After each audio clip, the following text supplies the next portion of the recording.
Jay here for Stretford, Paddock. This is a watch-along for Portugal versus the Democratic Republic of Congo. Joining me are three.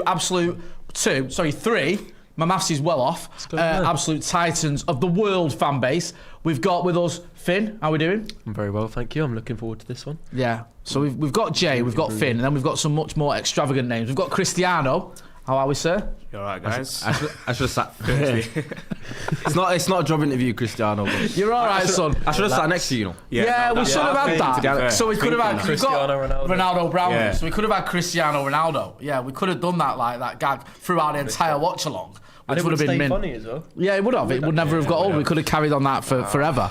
We are going to be here for the Portugal versus Congo watch along. We're going to go through the teams in a minute. First of all, though, Ronnie, how are you enjoying this World Cup so far?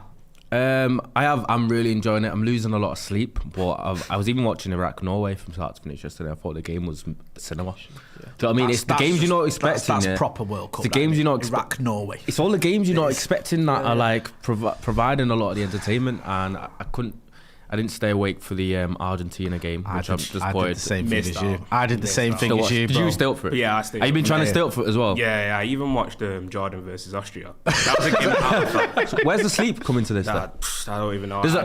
There's a lot of content creators and people that say literally, but obviously, because of the sake of your profession, it helps if you watch most of the games. Yeah. But it's tough with the sleep. But I think it's just a month. We're gonna have to firm it. I'm not gonna lie. No. Do you know what? I've been making that mistake because I was like, right, I'm not gonna stay up and watch some of these daft games, but then I end up staying up to watch USA versus Paraguay or whatever, and you're like, well, I know, like, why have I done that? I'm knackered now for the rest of the day for a game I didn't really care about. But you get some of these, you get some of these gems, don't you? You do get games where it's like two teams, like. I know obviously Spain are involved, so it is a big game, but me and my son were going berserk watching the Spanish game the other day for the last 10 minutes. We were like, I was just saying that. Me and my lad were like cheering every save. You end up rooting for teams you just never. Yeah, when they got a corner, we were like, I've never wanted a corner to go in as much. Not watching a non-United game. Yeah. What is that psychosis though? That underdogs. Why does everyone seem to love the underdog? Because I was the same. Like I feel like I was just watching dead neutral, and then when it got to like the last 20 minutes. You're like, the Cape Verde because that would have been like probably the biggest upset in World Cup history because it's a 48 team competition this time round, and they're ranked about 47th or something. Yeah, I think they're 67th and 67th second. Yeah, right. And it's also the third smallest nation to ever. So it probably would have been pound for pound the biggest upset in a World Cup game had they won. I mean, as a draw, it's still a massive upset. But yeah, you do, don't you? And then you get all these little backstories of like some guy who didn't get a LinkedIn message. Pico.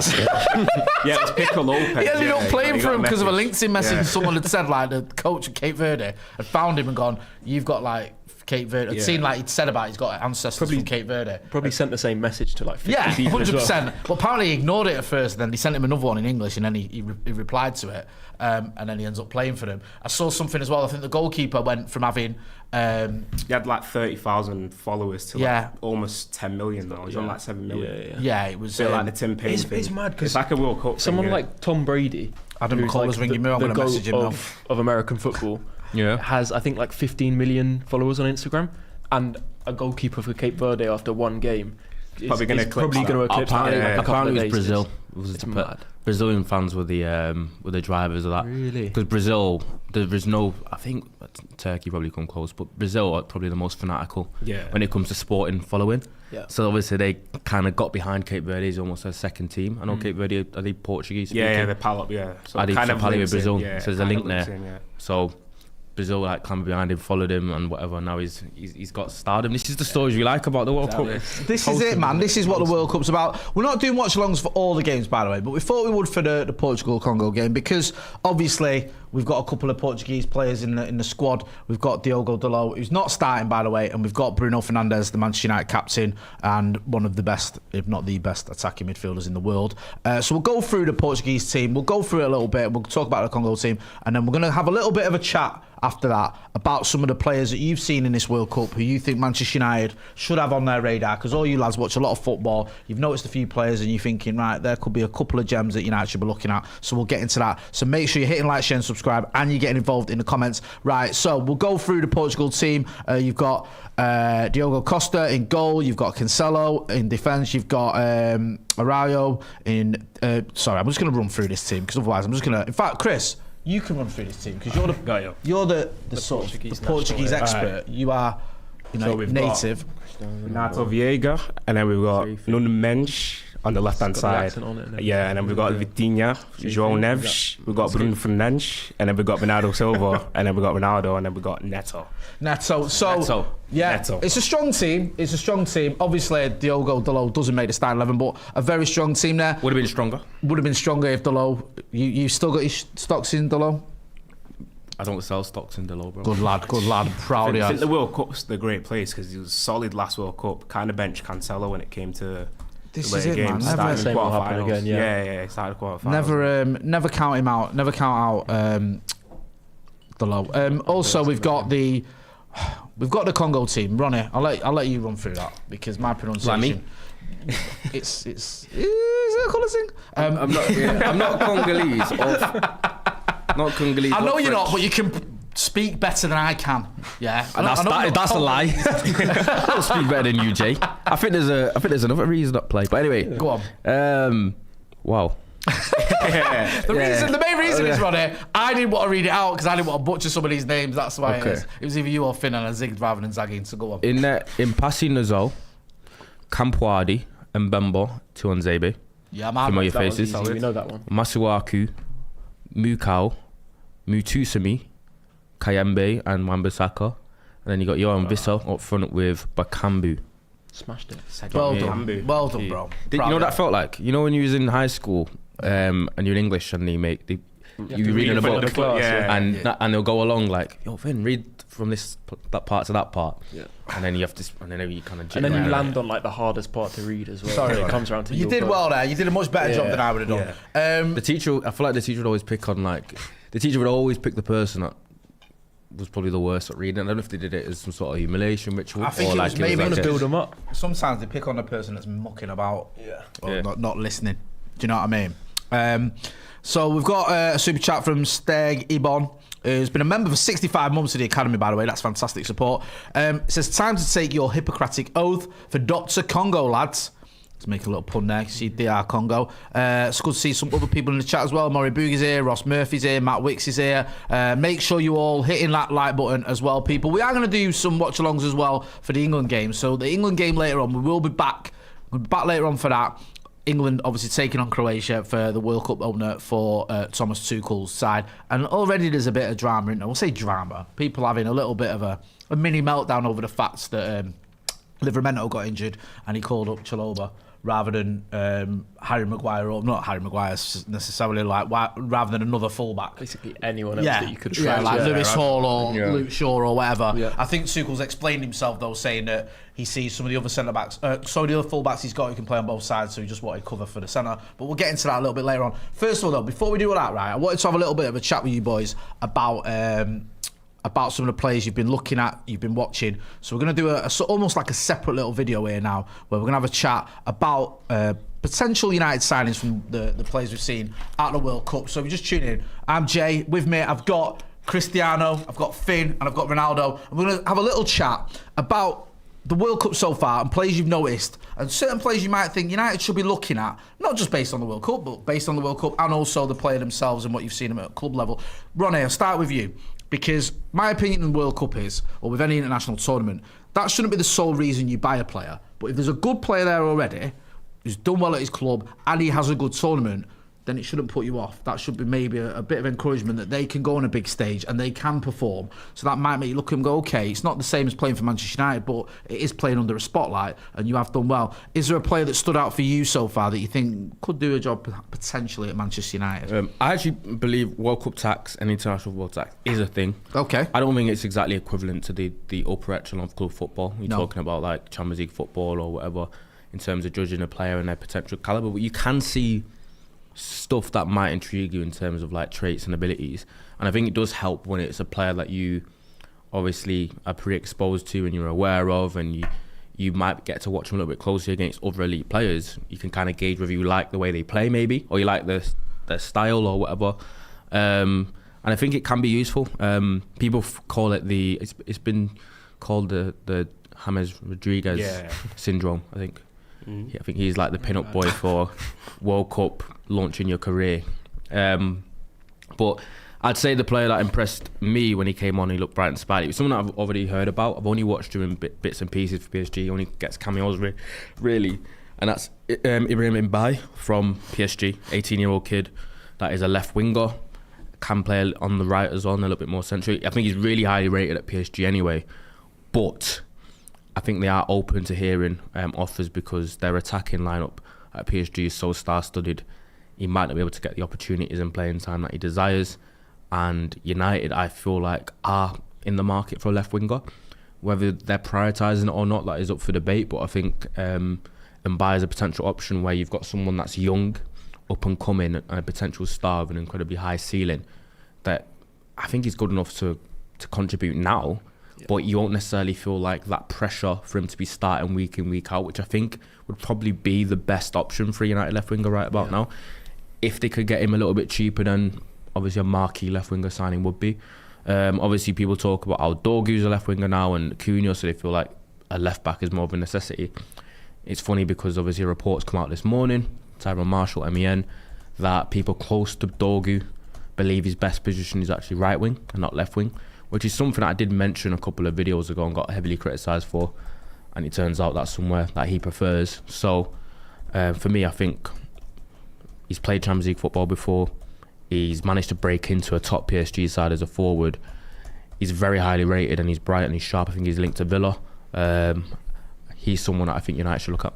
I really agree with that. I'm a huge fan of Mbaye personally, and I feel like he's a great market opportunity because he's somewhat slipped through the cracks at PSG just as a kind of symptom of the unbelievable wealth of attacking options they have on both wings. I think they probably have by far the best depth of any club in Europe, in not just depth but also quality that they've got on the wings of the likes of Doué and Kvaratskhelia.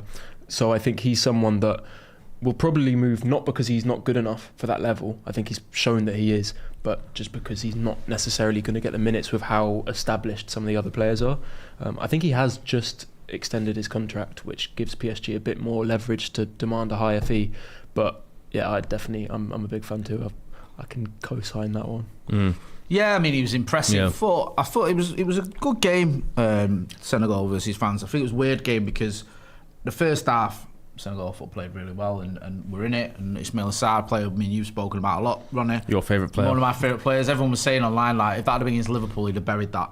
I saw that. There was a big Liverpool account that said, Rami Ramazan, now he scored, it's Liverpool. I think that is an added reason you like him. It is. Liverpool fans hate him. I'm a simple-minded man, and it's like he scored a brace against Liverpool in 2021, and ever since then I've loved him. But I saw a Palace fan who was saying like he doesn't miss those for us very often. Like he's a quality player, and it was a competitive game for a lot of the game. I know, like obviously France stepped up a bit and Mbappe, but Mbappe obviously gets his goal and does well. Finn, who's a player?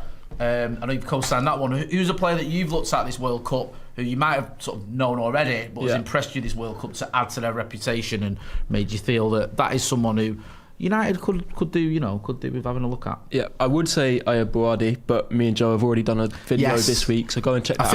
I think all three of you lads would have said him. To be fair, you've all mentioned him quite a lot. He will stand out against Brazil and already been kind of covered as a good player. Yeah, I'm going to go with another Senegal player though, Lamine Camara. Not necessarily because of his performance yesterday against France. I don't think he was. I think he was fairly quiet actually. It wasn't necessarily his best performance.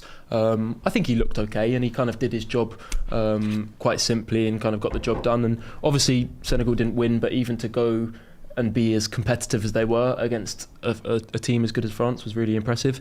He's a 22-year-old midfielder, plays for Monaco, and has been someone that I think a lot of European clubs are looking at as a midfielder option. Obviously, that's the big topic of United's summer. And it looks like Mateus Fernandes is probably going to be that second midfielder signing. And then if there's a third one, someone like Lamine Camara, to me, feels like someone that's worth having a look at. He's a left footer. He's got a whole lot of quality, especially in terms of his passing repertoire. He's got fantastic vision, passing range. He can play it short. He can pull off long switches of play. Very secure on the ball, very press resistant. So he's got a lot of good qualities, and he can also get around the pitch. He's got a good engine. There are statistical models where you can check kind of similar players, do like player comparisons based on their statistical strengths. I saw someone post one that compared Elliot Anderson to other players across Europe. Obviously, Anderson now seems out of reach, and Lamine Camara in this particular statistical model came up as the most statistically similar player to Elliot Anderson in terms of where he stands out and what his strengths are. So I expect him to grow into the competition in the World Cup as things go on. I don't think it was his greatest game against France. There are other standout players for Senegal, but he's certainly one of the kind of young stars of that team. I'd expect him to start more games, and I wouldn't be surprised if United were looking at him. He has been linked to Liverpool quite a lot. That's maybe something to keep an eye on, and also Newcastle I think have shown interest. So Premier League teams are definitely aware of him, and another market opportunity potentially. It is a bit of a... Sorry Chris, I didn't mean to interrupt you then. I think you'd go for it's hard to tell. I think somewhere around the 50 to 60 million. Yeah, considering that Anderson's mark. like 120 million, we need someone at cut price. Yeah, and I think obviously Premier League teams have begun to ask for just ridiculous fees. You know, the likes of Alex Scott and Mateus Fernandes are now asking for 80 million. I think Mateus Fernandes in particular is an outstanding player, and to be honest, I think if you paid 80 million for him, you'd still be happy, because I think he honestly could be world class in years to come. But I think it's got a bit out of hand, the inflation that you're dealing with in terms of Premier League prices. So when looking outside of England, I think France is a really good place, especially to look for midfielders. And I think you could get someone who could compare to the quality of those Premier League players for maybe 20, 30 million less. So I think that's why there's virtue in going for players like Kamara, but it's hard to tell what they'd ask for. And maybe, I mean, if they see that Premier League clubs are showing an interest, they might just try reflect exactly what's happening in the Premier League and just say, right, well, they're asking for 80 million, we'll ask for 80 or close to that. So it's hard to predict, but I'd at least hope we'd look into something like that. Yeah. I think he's not going to get much of a tougher test than he got for that opening game, and there's a lot going on there, and it's an opening game. You're up against France, you're up against a very, very strong midfield, an established midfield as well. That French midfield, when you look at it, and you say he didn't have his best game, but certainly you didn't see anything that put you off him. Yeah, I think that's fair enough. Ronnie, what do you think of that suggestion? Yeah, I'm a fan of Lamine Camara. As many have said, as Finn said already, I think it's bang over everything that he said. He wasn't exactly standout yesterday. He was a little bit more quiet. I think he was playing in a little bit more of an advanced role. Yeah, not his typical yesterday, role, which isn't really his typical role at all. I don't know if that kind of affected him a little bit. Playing Idrissa Gueye and Pape Gueye behind him. Yeah. Pape Gueye from Villarreal, which people do rate as well. Thought he looked decent. But Lamine Camara's played like a bit of an advanced player, which isn't really how he's deployed him. Kind of 6 or an 8, isn't he? A bit more role action than at Monaco, but I would think Lamine Camara is someone that I would have actually liked United signing. So I think that's a good decision from Finn, and I thought Lamine Camara as a potential third midfield signing this summer would have been a really, really smart buy, because there has been a growing kind of realisation that League One midfielders do the translate really well. Is good, isn't it? I feel like it's apart quite from you rare. Yeah, that's true. That's a good point. But I think put that in there. No, you don't. But to be fair, he didn't do very well. That's what I'm saying. So people like, say that he doesn't count because he went to League One PSG and did not translate. Yeah, that's the thing. He got booted out the door after one season by Enrique. We just ignored that anyway, didn't we? Just ignored that. I feel like don't worry about that. And don't worry about the fact your manager doesn't really want him. We'll get him anyway. That's fine. He just didn't make none of that transfer seem to make any sense when you look back at it. He didn't have a great season at PSG. Eric Ten Hag obviously didn't want him. We know he didn't want him. He didn't play him. He wanted to keep McTominay instead. Yeah, and he wanted Amrabat as well. And João Neves we wanted, and then we funded PSG. You noticed that he came in and then Ten Hag didn't play him to begin with, but it was a protest. The way football works is like, if a club has spent £50 million on a player, if it goes 2-3 games you've not played him, boardroom will be knocking on Ten Hag's door being like, yo, like what are you doing? Like what are you doing? You paid for this guy. Was anything in the whole Jorge Mendes Lenny Euro double deal? Yeah, people assume. Yeah, I've heard a few people say that was a suggestion that the reason we got Lenny Euro was because we were willing to buy Emmanuel Ugarte. Now I rate a conspiracy Lenny Euro, theory, but I do. But if we were willing to fork out an extra 50 million quid on a player that we didn't want just to get Lenny Euro, that is kind of insane. These type of dodgy dealings, I'm not saying it's not impossible, I'm just saying it's kind of insane. Super agents and that, and all this politicisation behind the manager, and this is all very real in football, by the way. Really? Yeah. I've heard a few things that I've heard them and I thought that can't be real. Then I find out of other people that actually there is something in that. Yeah. Someone says, Finn, that you look like a movie star version of Scott McTominay. Harsh, paid. Like an even better version of McTominay. I'm gutted you've not got the whole haircut you used to have where people used to compare to Park Ji-sung and Scott McTominay. I think I got Margaret Thatcher a few times and it had to end. I got Margaret Thatcher and Princess Diana and I was like, wow, God. Margaret Thatcher, that's a bit of a harsh one. I'm not having that one. But the McTominay one's a nice compliment. Especially since he's moved to Italy, I'm taking that as a compliment. Yeah, exactly. He's a superstar. The McTominay thing is uncanny though, isn't it? It is. We stopped putting Finn on thumbnails because people thought it was an interview with Scott McTominay. That's a true story. Like, people were commenting, this isn't Scott McTominay. You're conning us. And I was like, we didn't say it was. It's literally Finn's face. Yeah. Thank you, Finn. Last but by no means least, Cristiano. Who have you been looking at in this World Cup? Who stood out for you as a player that you might have noticed already or known about already, but you've looked at him in the World Cup? He's someone you know. Last night. So mine's Antonio Nusa, left-hand sided winger from RB Leipzig, obviously Norway. I thought he played tidily yesterday. Yeah. Like, the ball stuck to his foot. It kind of reminded me of Jadon Sancho at Borussia Dortmund. Your mate? Yeah, my mate, Jadon Sancho. It's Cristiano, by the way, with the H. Yeah. So, to give a little bit of context there, just because people might, this is a bit of an in-joke, and I'm always wary of in-jokes, that a lot of viewers won't know what we're on about. So, Cristiano tweeted Jadon Sancho, saying that... Jadon Sancho. Yeah, saying that he wasn't very good, basically. And Jadon Sancho replied to it. Now, Cristiano is his real name, has a H in his name. It's got a H in it. Yeah, so then Jadon Sancho sort of made out like you'd copied Cristiano Ronaldo's name, but misspelled it.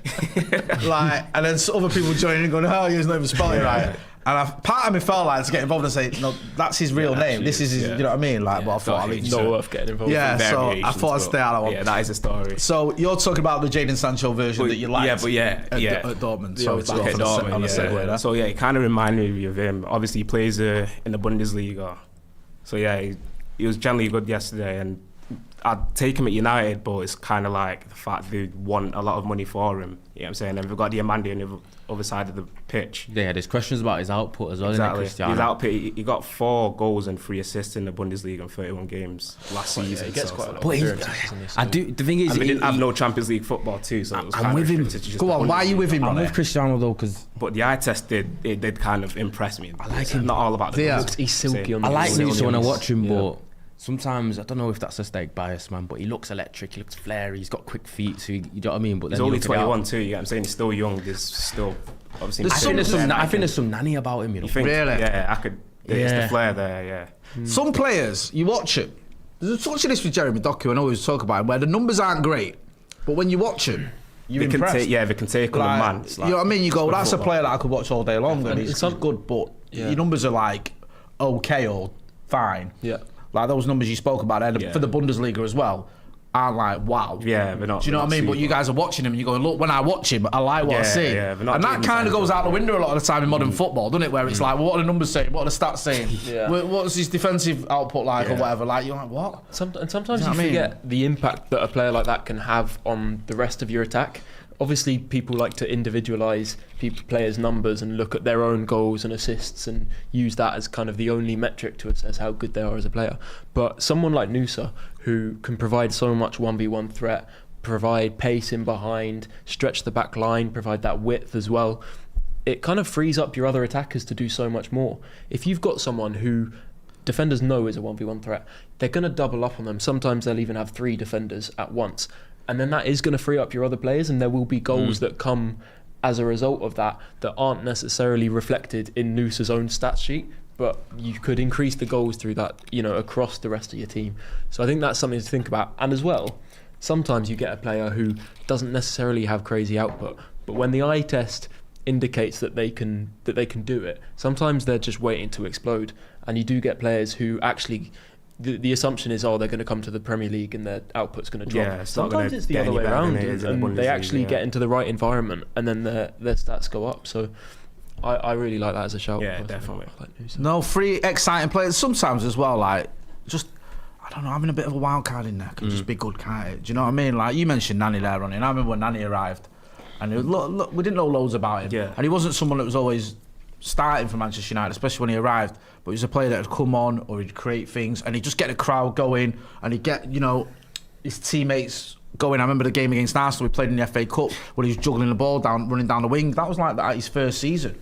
Do you know what I mean? He came on in the Champions League final, scored his penalty. Like, people forget that. He was just a bit of a live wire, and then he became a first-team player, eventually won Player of the Year for United. But those first couple of seasons, he was in and out of the team. But every time he came on, he did something. I mean, don't get me wrong, he couldn't be massively frustrating. But overall, a very good signing, a very positive signing.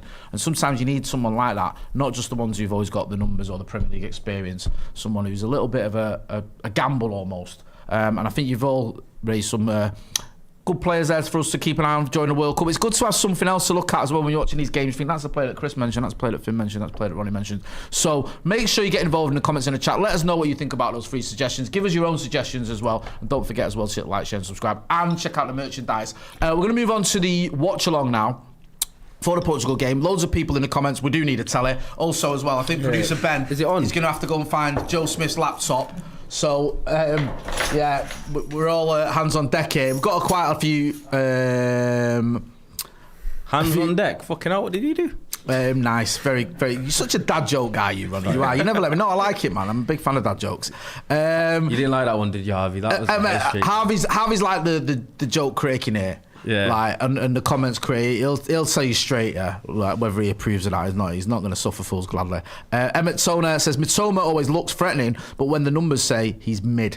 Watching Doku makes me want to gouge my eyes out, says Sean. He had a bit of a bad one against, was it Egypt? Yeah, the other day. against Egypt. Yeah, he was a player I thought might shine in this World Cup. I mean, not particularly that I want him to, but he just, I thought just Belgium based off the poor. fact he was good at City at the end of last season. And you think, put him in against teams that have got 1 or 2 players that aren't Premier League level, he might just smash it.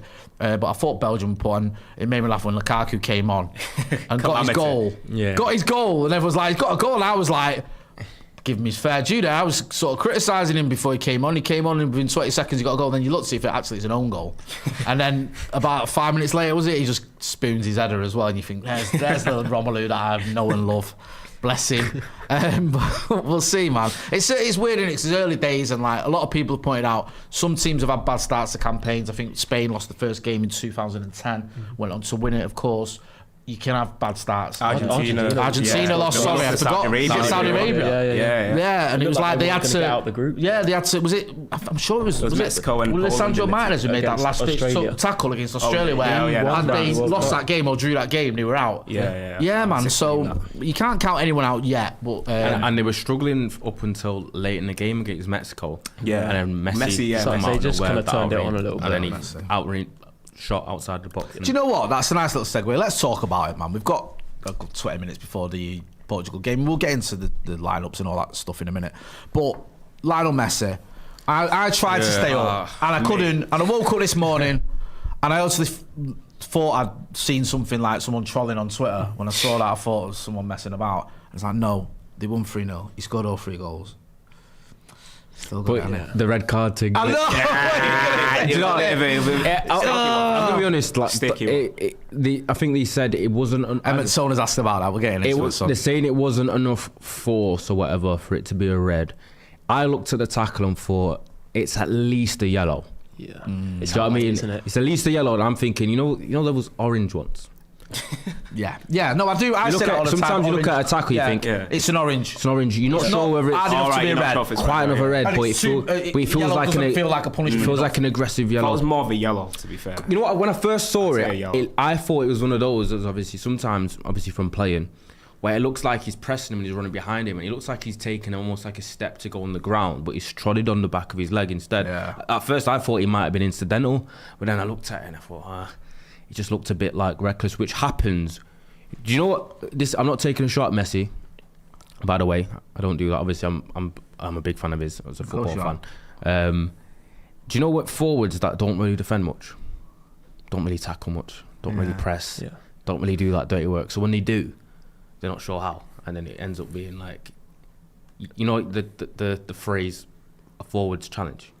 Like we saw with Sadio Mane. Sadio Mane was a perfect example. Like no defender launching a slide tackle from 5 meters away against Kylian Mbappe inside the box, inside your own box. By the way, he got away with one. Yes, those are the type of tackles forwards make because they're not used to defending. They don't train defending. And Messi looked like Messi. How often do we see Messi try and tackle people up? Don't even press or move. So like when he goes and does it, it just looks clumsy and like he doesn't know what he's doing, and it just looks reckless. But obviously he's got away with that one. I'm not gonna come here and be like it's definitely an out and out red, but it feels like a bit of an orange. But then obviously I'm not gonna take away from the fact that the 3 goals and his age and the quality of player he still is. I don't know. I feel like Messi's something that we'll never see again. And I immediately thought Ronaldo has to answer tonight. I know Ronaldo saw that last night. I think Ronaldo saw that last night, right? First thing he did is he got on the phone to his mate Donald Trump, went, "What's going on with these referees, bro? Like, what we doing here? Like, you need to have a word." And then secondly, he's probably seen Mbappe get his brace. He's seen Haaland get his brace. Then he's seen Messi, his arch nemesis, get his hat trick. And he'll be like have Bruno Fernandes sat down in the corner right now as we speak, saying, "Yo, bro, I need some pinpoint accurate passes to me tonight, son." And I'm sure Bruno will deliver whether Ronnie can or not. Sure. But the thing with Ronnie is like, sort of to a less degree what you get with Messi, you can't count him out, and especially not on the international level, because I know a lot of people have said about the fact that he's done and he's not the player he was, and that Martinez has got some tough decisions to make. But I'll ask you about this, Cristiano. Obviously, you're a Portugal fan. Yeah. Do you have faith that Cristiano can deliver in this World Cup? Because his record for Portugal is still very strong. It's still tidy. I think he's got like 8 goals in the last 9 appearances for Portugal. But our backup's Gonçalo Ramos, and obviously Fernando Santos did the mistake of starting him. Well, I couldn't even blame him because he got a hat-trick against Switzerland in round of 16, so obviously you want that continue. Like, you want it to continue the next round, and you want him to get a couple of goals there against Morocco. But it didn't happen, and then there's fans telling him to put Ronaldo on because he's got experience in these big games, even though he's not got a knockout goal in the World Cup. But we can't rely on Gonçalo Ramos, so it's just Ronaldo or João Felix, but he's the second striker, so I'm not too sure. We've not got good options at the front. Like, João Felix is inconsistent. Gonçalo Ramos didn't start for PSG. Yeah. Barely gets any minutes. Ronaldo's scoring 29 goals in the Saudi Arabian League. I don't know if you can really merit that too much, but I think he's the only reliable player we've got up front. Yeah. When it comes to starting up front, so I think we'd have to go for him, whether we like it or not. Like, I think he's our only option, really. No, I was just going to say, I feel like the only thing with Ronaldo is, or in Messi's case, I feel like his game has never solely relied on physicality and being fast and, you know, his athleticism. Obviously, it helps being quick. And Ronaldo has adapted well to his kind of changing body. He went from being almost like a pace merchant to someone who's elite in the box and has elite kind of centre-forward movement in and around the box. But I think his body's it's caught up with him now. And I think even that box movement isn't kind of as slick, and I think sometimes his finishing looks a little bit questionable as a result of that. Nigeria match, he missed quite a lot of sitters. Yeah. He missed one where he was in the box, literally puts it wide, not even on target. So I think it goes back to what you were saying. His finishing's kind of off there. Yeah. I think he's adapted so well. I mean, he molded himself like into like probably I think he's still almost like a top 5 in box threat type of forward. His movement and his and his instincts and like in and around the penalty area in the box is so good, and also in the air, the timing of his jump and his headers. He trained himself to be probably one of the best in the air that I've seen. He's just got such great goal scoring instincts, and the way he's kind of changed his game to be that box threat. And he's still like technically, you know what's funny? All right, what I will say, as someone that people probably won't like to hear it, obviously it being a Manchester United channel, and I think Messi is a very touchy subject for a lot of Manchester United fans.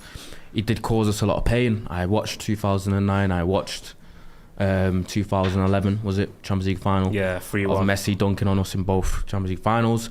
There's a lot of animosity held for United fans towards Messi because of it. Obviously, also Ronaldo being a United legend obviously amplifies that. But my personal opinion is that Messi is the best. I'm not gonna lie to you, and obviously with Ronaldo being a close second. But I do think, if I'm gonna defend Ronaldo, I think because of Messi's technical brilliance and the way he plays and the beauty of it is that I think people sometimes downplay Ronaldo's ability and just kind of paint him as someone that's like this kind of robot who just had to work extremely hard, and it's just all grit and desire and mentality. Like, there's always when it comes down to ability and talent and technical ability, Ronaldo has that more than most players that have ever lived as well himself. Do you know what I mean? But people, but because of the comparison, I think people slightly underrate that part of his game. because I believe that this day I'm looking at Portugal's striking options. I still think United at 40, Ronaldo at 41 is still probably Portugal's best striker. Yeah, it's better than Gonçalo. Do you know what I mean? Sure. Yeah, so there's like you said, the other options aren't brilliant. Yeah, are they? not good enough. Not got like an outstanding backup striker or another striker who's chomping at the bit, going, hang on a minute. Like Gonçalo Ramos, like you say, he doesn't play for he's PSG a Champions League well. winner, double Champions League winner, but he's took a penalty. Basically, I'm not having a dig at the kid because he took it and scored, but he's not got many minutes. As you said, João Felix, to be fair, I can't believe he's in like 26. Yeah, he's like 26. And it feels like he should be 50. Yeah. Because he's been around for so long and he's had so many big moves as well and never quite lived up to the expectations, I don't feel. So there isn't another world-class striker. And also, just on the Saudi thing, you make a good point, Chris, and you're right about he's only playing in Saudi, but he's scored a lot of goals there. And look, Ivan Toney's got into the England squad because of what he's doing in Saudi, isn't he? Like, it's not like it doesn't count. He's still scoring goals. So it'll be interesting to see, because I feel like with Ronnie, the argument about him and Messi, just from what I gather, and I think the World Cup changed it, has now drifted. Definitely. It's drifted to it being as close as it was, where 5 years ago you would have that conversation and that argument and people would throw, well, Messi's done so and so for Argentina, Ronnie won a Euros. Messi's done so, records for Barcelona. Ronnie did them at Madrid. Ronnie's played in Italy. Ronnie's played in the Premier League. You know what I mean? There'd be sort of back and forth where it'd be almost level for everything you could throw at the other one. However many Ballon d'Ors, well, he's won Ballon d'Ors, he's won Champions League, Now it feels like it's just sort of getting away from it, where people are going, nah, Messi, that World Cup, Messi, he's a little bit different. Messi's probably the GOAT. I feel like, sorry. Yeah. I mean, that's just what I'm seeing him by all means, you know what I mean? Yeah.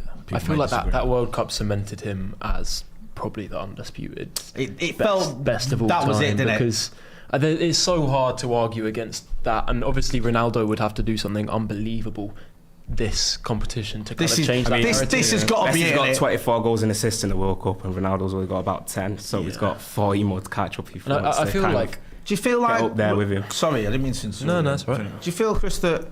Is that fair, though? Because Portugal got a very good squad, and you have had a, as of recent years, we have. You could say it's like our golden generation. Yeah. Is it comparable to the teams that Messi's been in? Do you think that's? To be fair, it's a level playing field on that front? Because it's a bit easy to go, well, he's done whatever for Argentina, he's done whatever for Portugal, but then, are those two teams, do you feel, been on a similar playing field? I feel like in their careers and all, I don't think it's quite fair, to be fair. Right? When it comes to the 2010s, we were in the gutter. When we got knocked out of the group stage in 2014, the teams, we had Helder Postiga playing, Ruben Amorim was even playing, and he was not good at club level at all.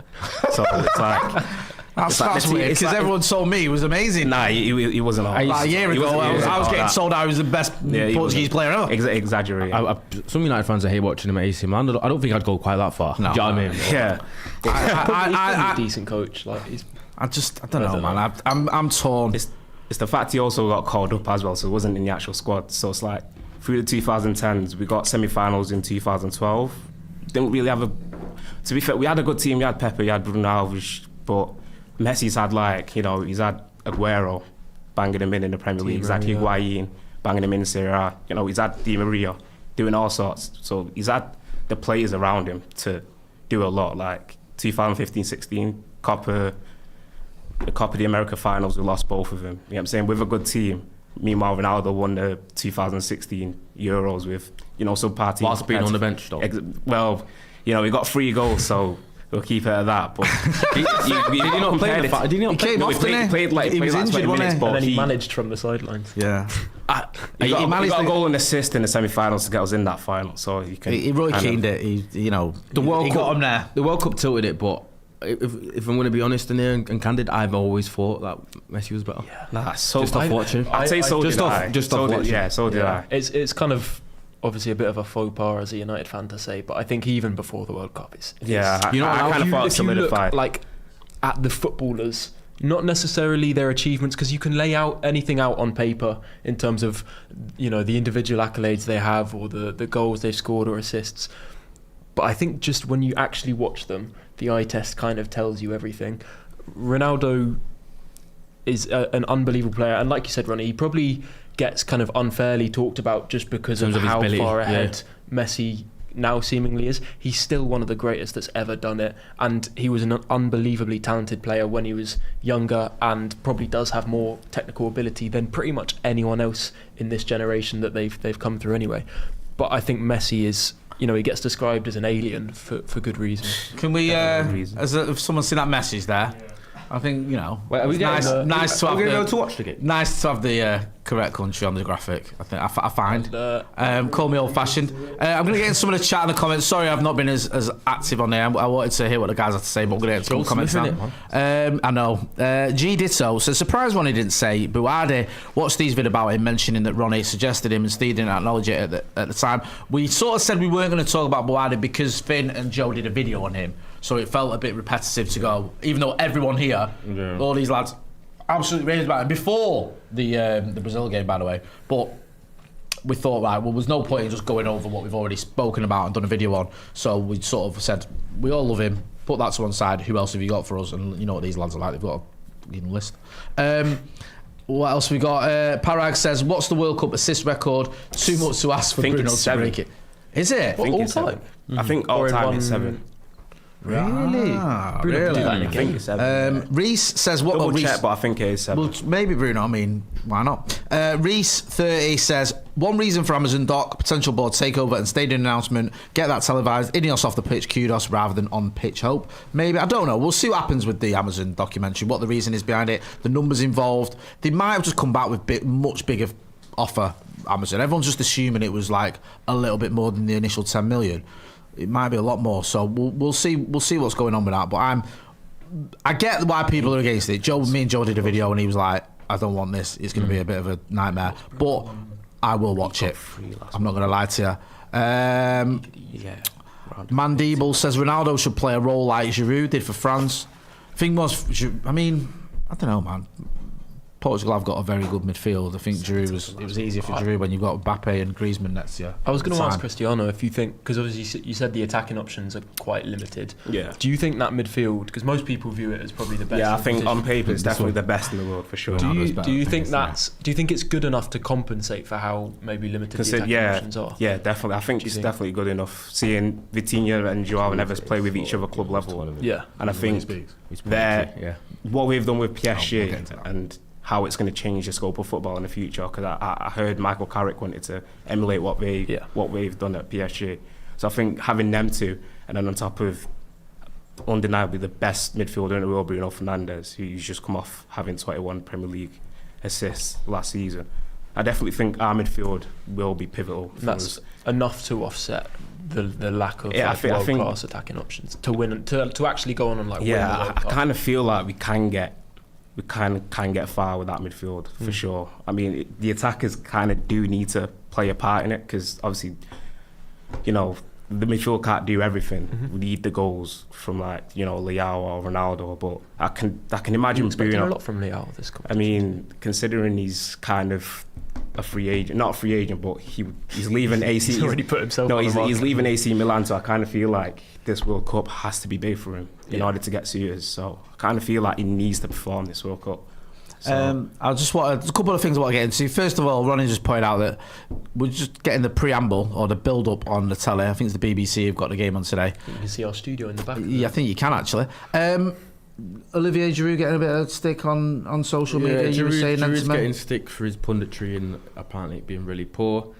BBC in general have been getting a lot of stick for their coverage in comparison to ITV Sports. It's been heavily carried by Wayne Rooney, I think. The coverage so far. I might be biased, I might not be. He looks very well. Wayne Rooney? Yeah, he does, doesn't he? I think he's found a new lease of life. Still got it. Did you see him at the game the other week? Yeah. The UNICEF game, was it? But ITV flown everyone out, didn't they? Oh yeah, they've got a headquarters in New York. They've got headquarters there, and it's an unbelievable set. And budget must be nice. Be BBC didn't, because they couldn't afford it. The thing is, the BBC, right? They're damned if they do, damned if they don't, because people go, license. I'm not paying my license fee for you to fly Oliver Giroud to New York to sit in a multi-million-pound studio, do it in Salford, and then you'll have other people going, I'm not paying my license fees to watch some people in Salford for the World Cup when it's in America. So you can't win if you're the BBC, can you? And I've been a critic of them, but what they meant to do is either or. I watched Giroud on a couple of games, and So he was doing it for France and a goal, wasn't he? And I think it's the way he speaks quite slowly, doesn't he? He sort of takes his time when he's giving you his opinion, which I don't mind too much, but it does at times come across as a little bit laboured. I wanted to ask you, lads, something about the whole Messi Ronaldo thing. Do you think we can have that kind of rivalry again? Do you think that Haaland and Mbappe can emulate that kind of rivalry? Because that, for me, I've been watching football for a long time, a bit older than you boys. I've not seen anything like that in football before or since, where it's been two players who are contenders for being the greatest player of all time, exchanging Champions Leagues, exchanging Ballon d'Ors, exchanging goal records, and also different. Like one is, covets the limelight, loves it, is, arguably absolutely full of himself, loves giving an interview. The other one, very quiet, just lets his football do the talking. There was an interview yesterday where... Just completely different in many ways, yet both. He did an interview yesterday where he's talking about like how he's happy, feels like the pressure's off. He says he's just happy that people think of him as one of the... He said... Who's this Messi? Yeah, he was like, he's just happy people just think about him as one of the greats. In the conversation. And he's happy just to be in the conversation with so many great players that are like playing now and been before him, and everyone's like... Do you think that's... Do you know who you are? Do you know what I mean? I know. Is it... Now, people generally think, not to be like cheeky, but I don't know if it's humble or he's just a little bit spectrumed. Neurodiverse. No, people have said that he might be neurodiverse. Like, that's a conversation people have had. I generally think Messi casting aspersions on him. I think Messi generally might not fully like grasp exactly what he is. Yeah. That's the vibe we get when he speaks. When Barcelona are willing to fold the club just to keep you. Well, like he people knows he just doesn't really care for that. Like I think he's always he just must have some like grasp of like when the whole of Argentina is obsessed with you and the Ballon d'Ors and I think like, he's probably aware, but he's just got this abundant like love and passion for the game. And I feel like it's just not. It is a bit tender though, isn't it? Do you think it's false modesty? It's a bit tender. Nah, I don't think with the Argentinians. I think he definitely talks behind the scenes of how great he is. Yeah, he's a bit. I think Ronaldo. The thing is, though, I think if a bunch of people run up to Messi and go, "Oh, Ronaldo's better than you, Ronaldo's the best," I feel like he'll be less rattled. He'll just be like, "Yeah, okay, fair enough." Whereas if someone does that to Ronaldo, if you've been best mates with him for 90 years. And you've said that one day, he'll cut you off. Yeah. You'll never hear from him again. You'll never hear from him. You'll be like, why is he not working when I phone him? It's like, hang on a minute, why can't I find him on socials anymore? Let me just use your phone a minute. Let me just see if this works. Oh, it's gone through on your phone. Wonder why that is. Yeah. He's a lot more sensitive, isn't he? But I don't know whether... I think that people think it's just purely down to like... some sort of narcissistic traits. I don't think it's that. I think Ronaldo has put so much of his like physical heart and soul and work and dedication into the sport that I feel like he can't fathom putting that much work and giving that much of himself to the sport to not be seen as the best. Yeah. Because it's almost like I've dedicated to this. Do you know what I mean?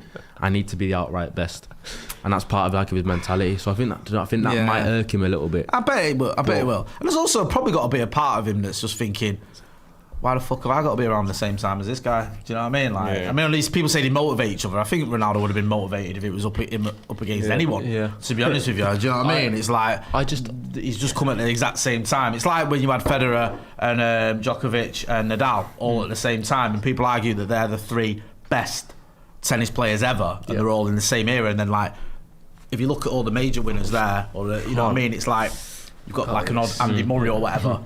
I was going to say... They just dominated it all. I was going to say that... Grand Slam winners, sorry, not major winners. I was going to say I think it will be a long time till it happens in football. I think it's something you see quite commonly across other sports, and the closest comparison in terms of current sport is probably Sinner and Alcaraz, because they're two players at the top of the game who genuinely both have the potential to be the best of all time in their sport. Right. I think many people feel that either Alcaraz or Sinner could be the greatest of all time when everything's said and done. Right, but in football, I think the way the game is going towards less individualism and more kind of heavy analysis and like tactical emphasis, I feel like it's going to be hard for anyone to shine in the way Messi has. Obviously, you always hear from your parents or your grandparents who say, "Oh, Pelé was the best of all time." Maradona, who I mean, Jay, in your case, you were there to see Maradona's prime and all that. But for us, you know. I was in my 30s when Maradona first got on the scene. Yeah. But do you know what is mad though? Like when I was a kid, but Stefano was my first. Billy Meredith, hey, when he was running down that wing. The mad thing is, when I was a kid, all I knew about Maradona was the under god. Because that was all everyone spoke about. All my life, my dad and his mates, and the telly. You put the telly on and open the magazine about it. It'd be like it's the hand of God. And then as you get older and you watch more of him, you realise how good he was. Just a couple of super chats. The teams are obviously doing national anthem. Chris was singing along there. He's Portuguese. Why? Sorry, Chris. Yeah, I had to keep it quiet. Give you the respect you deserve there. Steve M984 says, "I'm not paying my Paddock membership, so I have people sitting in a studio in Manchester while the World Cup is on in America." It's a great point, out, Steve. Fly us out, and also Steve, what did he say? He said something else that I can't find it. Oh yeah, it's not Messi or Ronaldo. Danny Welbeck is the GOAT. Yes, well said.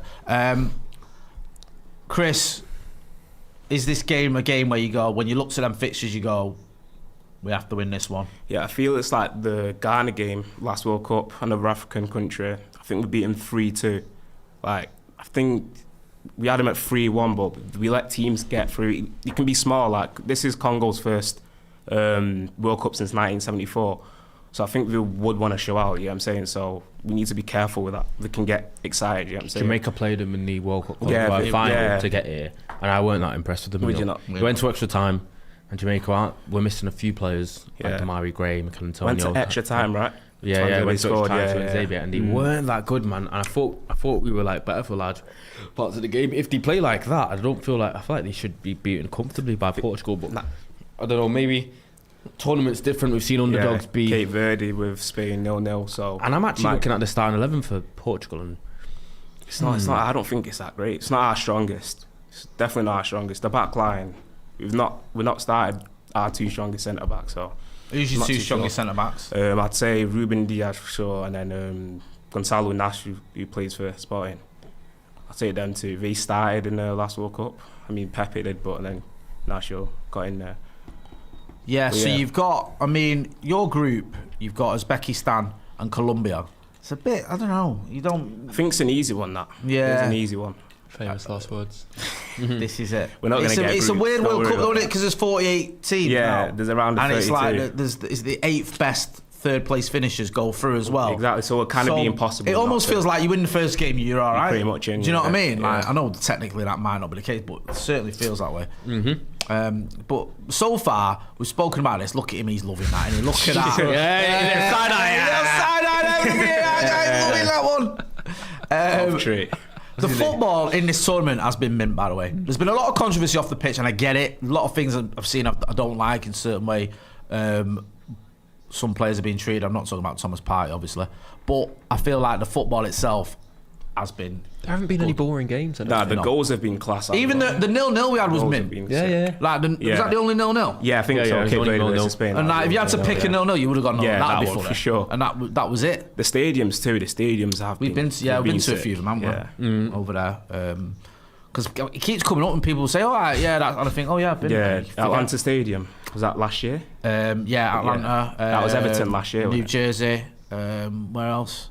I can't remember. There's been a couple that have come up because United have obviously been there the last 3 years, and we've been lucky enough to go. Well, have you been to the SoFi Stadium? Yeah. Oh, that I've been once, and then you decided to never take me again. Right, don't say we decided to never take you again. It was not my decision, and also you were coming as part of Stephen Alson Productions. Yeah, Steve took me.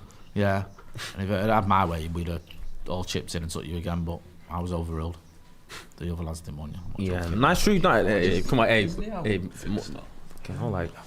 Is it? I hope you know the dedication. Someone told me apparently we have a budget. It's not a cheap limit. I didn't realise that. It's not a cheap trip, man. You know what's funny? It's in the Nordic countries, and I feel like the cost won't be like that different. A lot less. I know. Do you know what I mean? Me and my missus, like, I love Scandinavia, by the way, but we have been a couple of times, and like, I don't even drink. I obviously drink soft drinks, but it's you need a bit of money because they have.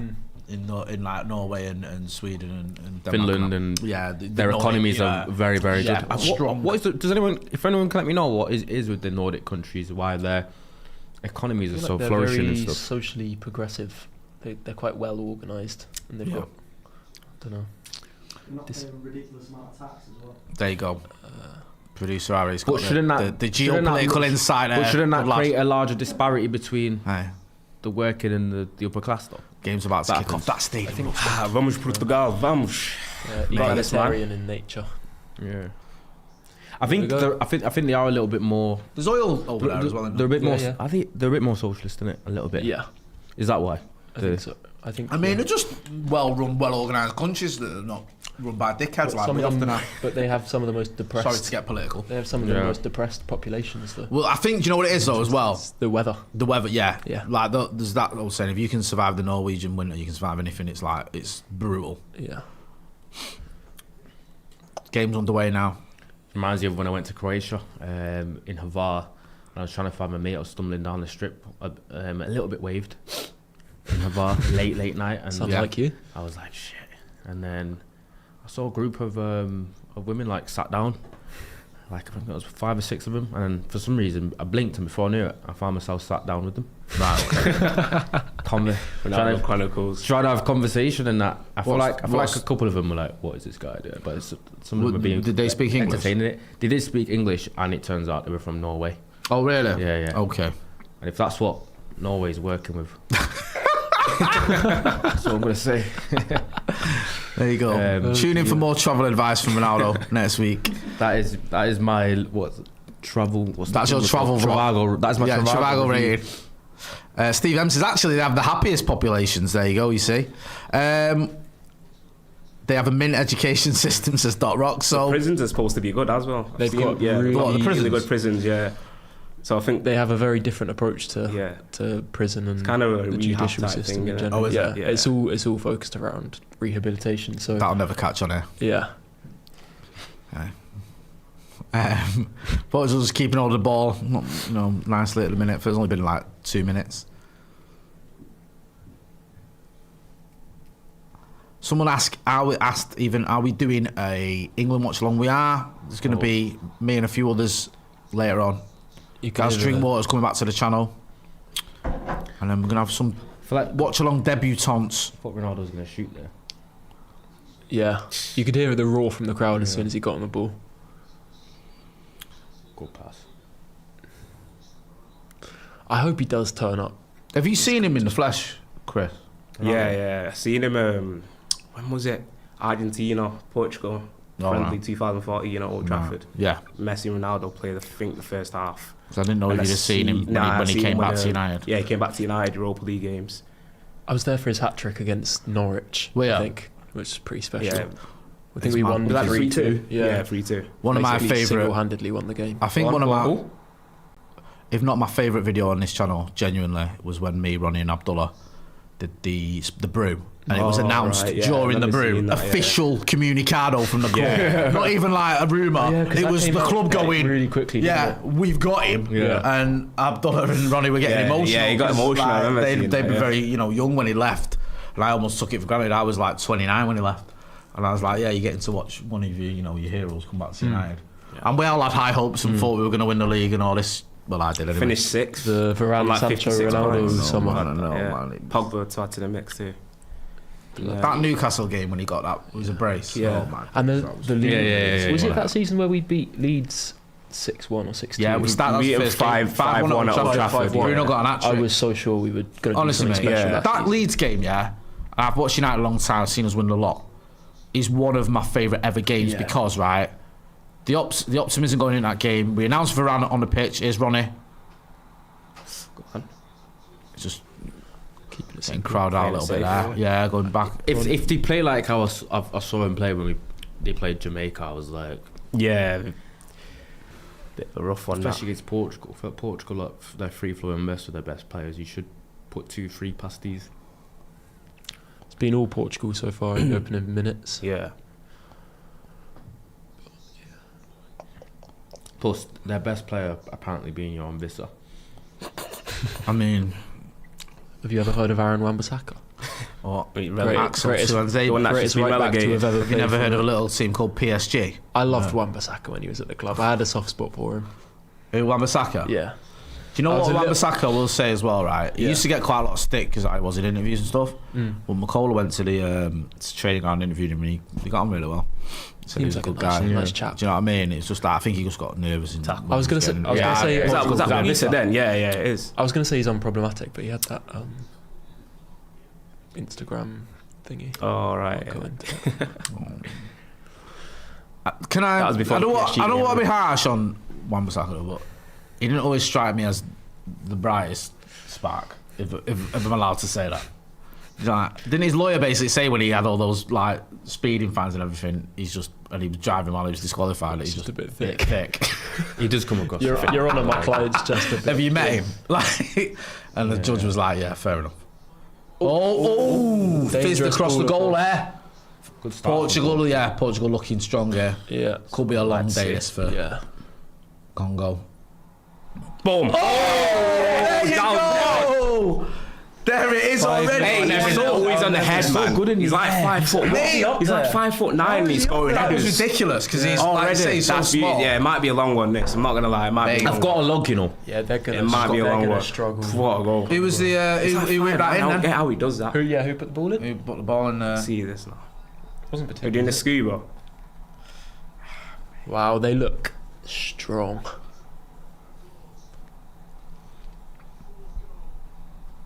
That's, you know what? He's having a João real Neves top, man. I just wish. Even at Benfica, I loved him. United. And I'm a Porto fan. That's a header that. Such a good head.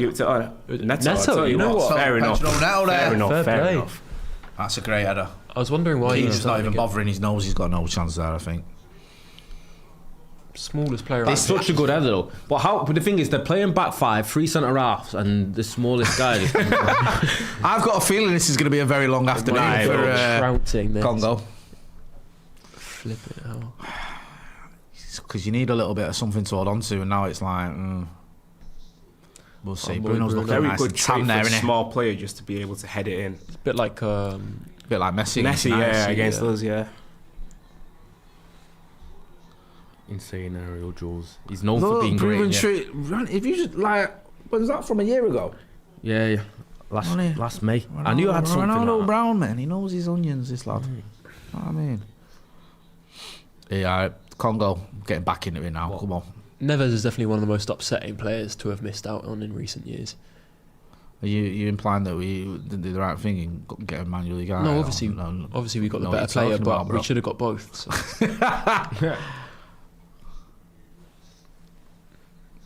When do you think was the time we could have got him, and how much would he have been? Because I remember covering this in my news, and the sort of thinking was that the price was too much, and that United that was the initial. I think I'm not disagreeing with you, but I'm just curious as to when you think it could have happened. That was the initial stance, I think, with Benfica, and I think the expectation with some Portuguese clubs and how they operate selling, they often ask for really, really high fees as well. Always make profits. I think people, some journalists were quoting 80-90 million for João Neves, which, to be honest, would have been worth it as well, but obviously would have been more of a gamble and a difficult price for United to pay. I think he ended up going for like 50. Yeah, it was 56 million. Literally what we bought a guy for, they reinvested in. They only spent a tiny bit. I hate when you do the maths. When you do the maths like that, I hate it. It's honestly bad. And it sounded like he was open to the move. To United. I don't think it was outside the realms of possibility to get that done if we'd actually pursued it properly.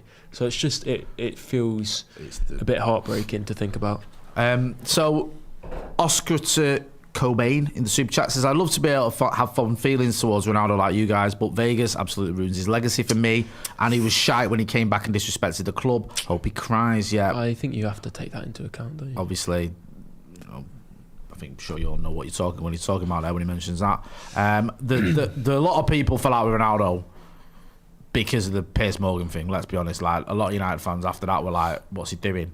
Up until that moment, I think he had a lot of fans on board. I think now, however, 2 or 3 years later, people are over it, and it's like you can look back and just sort of how is he recovered? Have a football debate about Ronaldo. Good player. That Vega went to Chelsea, did nothing, innit? Yeah. He's at Villarreal now. Highly rated though. Yeah. Nuno Mensch. That's how. Who says that? What video game? FB Wonder Kids, is it? What video game? Nuno Mensch, Bruno Fernandes. Yeah, on FIFA. Bruno Fernandes. Bruno Fernandes. But there's that TikTok. Is that the right pronunciation? Yeah, you've got the same. Fernandes. Yeah, Fernandes. That's why they say it. They said it like that. Yeah, they say it like that. Yeah, it's not Fernandes. If it was Fernandes, it would have a Z at the end. I remember when he first joined the club, one of the United media people said, "How do you pronounce his name? How do you pronounce your name?" And I think he said Bruno Fernandes, but people should just say Fernandes because it's more easier. It's like the English way of saying it. To be fair, I say it myself, and I'm Portuguese, so fair enough. But I think that TikTok. I hope. Is it FB Wonder Kids? Yeah. I feel like he's leaned into that. Like he even exaggerates the pronunciations because he knows that people find it entertaining. Ooh, not a million miles away there. Tell you what, fair enough. Was that your boy Visa? Yeah. He's had a great time of it, hasn't he, at Newcastle? I like the vibes, man. Hey, I like the vibes. bloody hell. Yeah, not a bad effort. I'm much more fond of your feud with the Newcastle fans than I was with the Evertonians, Ronnie. I have a little bit of a soft spot for the Evertonians, I'm not going to lie to you. But I don't for the Newcastle fans. And I'm fully on board with it, with what you're doing. I think you're doing very good work, I'm not going to lie to you. Rage baiting. Yeah. But you know what the worst thing about it, like for them point of view, the rage baiting is there's an element of truth to it. And I think like when you read it, you go in. I think it's because they know that what you're saying is kind of true. That's what hurts the most.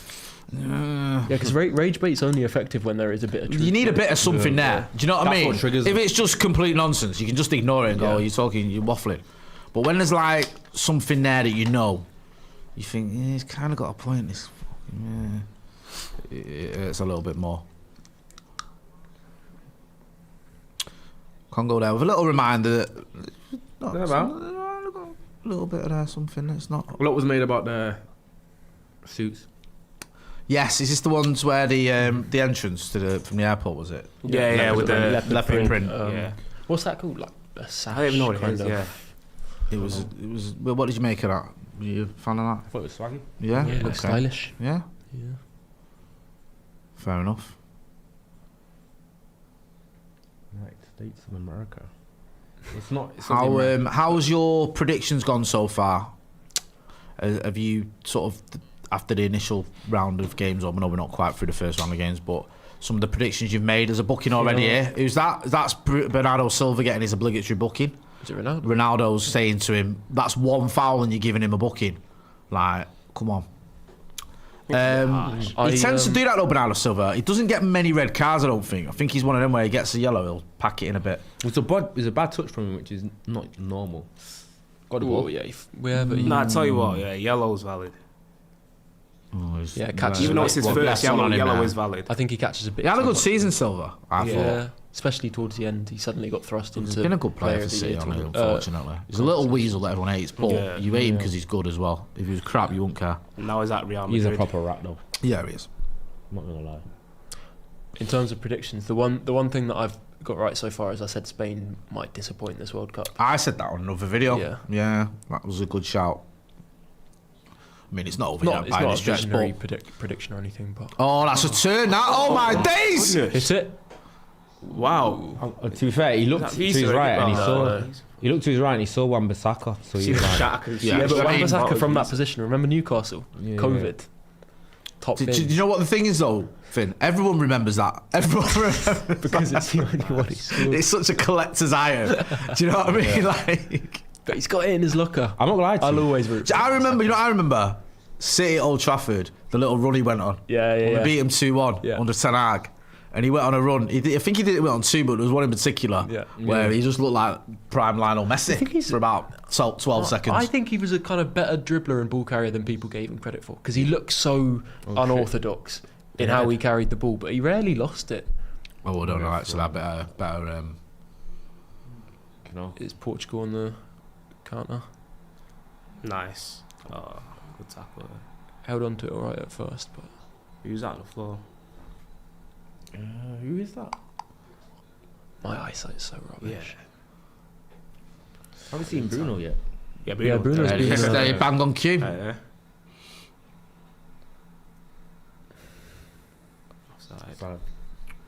Yeah, I can't remember what predictions I had. I did the video where I said America might be a dark horse. I mean, obviously it's we've had a good opening game, but a bit hard to say. You predicted Argentina, didn't you, to do well? Mm-hmm. Remember on me and you was on a video where you said that you thought they might do better than people expected. And Morocco. You spoke highly of Scaloni. Spoke highly of Morocco as well, which I was getting really criticised for, and they looked decent against Brazil. Yeah, they looked good against Brazil. Yeah, they did, to be fair. They lost their starting left winger just before the tournament as well. That's why they pay you the big bucks. Abde Azaluli or whatever from Betis. I think they could have made a deep run, especially if they got him. But I feel like they are missing his pace in the forward line a little bit without him. But I think they started Al Canus instead, which we saw in the Premier League for Leicester. Good player, but felt like they need that little bit of extra pace in the forward line. Is that Stuttgart now? Al Canus, Bilal Al Canus, yeah. I think so. I think it's at Stuttgart, yeah. But they lost the starting left winger Abdi. I think he got injured the friendly before against Norway. Is he Abdi? Oh man, that's horrible. MCL. Bloody hell. Otherwise, I think they'll get out of the group, but I thought they could make another deep run. Obviously, got to the semis last World Cup. Yeah. First African country to get to the semis. Was that? Yeah. Quarterfinals was the limit. Ghana and Cameroon, I think. Ghana have been to the quarter. Senegal as well in 2002. Was it? That was the limit. Oh, was it? Suarez, I was in. Yeah, I remember that. Suarez handball. I think Senegal got 40. I'm not too sure. Oh, nice little give and go from Neto and Ronaldo on the left there. I think if Ronaldo understands his limitations, he can still be useful to Portugal. Just giving little short give and goes and keeping it simple. Too much. I think, which obviously he's got the maturity to understand that, but. And you still look at him; he's still so lively in the box. Yeah. He's always moving. Yeah. What a pass! That was a great pass. What can they do? Yeah, who's out there? Well played, that. Whoa. Yeah. There you go, you see. That looked risky, that, innit? Yeah. Do you not remember? I just feel like they... Do you not remember Masuaku? Yeah. For Masuaku. West Ham, yeah. They said he was like the worst defensive fullback they've ever seen. Really? But like he was really like techie and that going forward. One of those fullbacks. Right, okay. Ooh. Bruno with the ball there. Go on, my lad. It's good goalkeeping. Anyone get on that? Bruno? Yeah. Oh, close. Do you think that was a shot or? Felt like the way it was a shot, but it was neither in or there, was it? It wasn't a shot or cross really where it landed. He took that down very well. Yeah, he did. Touch. Yeah, did well there. Saka. Saka got his legs to that. Shock. Not surprised. Yeah, I think it was a pass attempt. Do you reckon? Look, he got a touch on here. Bang. Them scoops. So always them scoops. Yeah, so always them scoops. That's his goal gadget. That's his signature move. Has he still got his pace? Because he was always rapid. Yeah. He's offside there.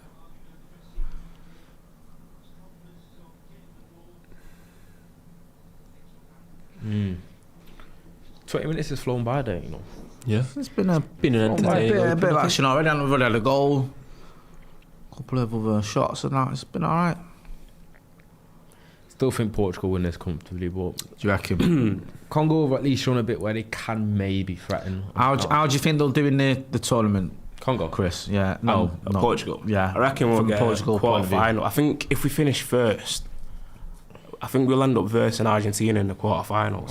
I think I've seen. Yeah, that's seen. Is it quarterfinals? Yeah. It's looking. You're on a collision course. Exactly. So it's like it could be another quarterfinal exit again. It's annoying that Argentina and Portugal will be on the same side of the bracket because I think if it's not England, I think most England fans or just football fans in general would love to see a Portugal-Argentina final. If England don't win it, I'd love to see Portugal win it. Yeah, I think they're my second. Is that your second team, man? Just because of Bruno. England's my second. Yeah, I don't really have a second. I just fucking love Bruno. What about Congo? Well, Suan Zabi and Wan-Bissaka left us, didn't they? Do you know what I mean? You can't about Brazil? And also, Brazil, I do love Cunha, but I love Bruno a little bit more. Tuanzebe sued the club What for about $1 million, Argentina? didn't he? Yeah. I love Lisandro Martinez. I get where you're going with this. You're just naming every team that's got either a United player or an ex-United player. I don't know how you said you Portugal when you're saying Bruno when we've literally got the best right back in the league as well. Delo, that goes without saying though. I don't need to say that. Do you know what I mean? Come on. Man. I like the fact that they're resting him for the big games. Do you know what I mean? Yeah. So they're going, no, we don't worry about Congo. You wait till we get to the semis, then you'll start. Nah, you'll start. Delo, you'll start. We'll make sure we'll keep you rested. You'll start after the final. That third place playoff. Yeah. I need you for that. Yeah. Need to make sure you get us a medal. Yeah.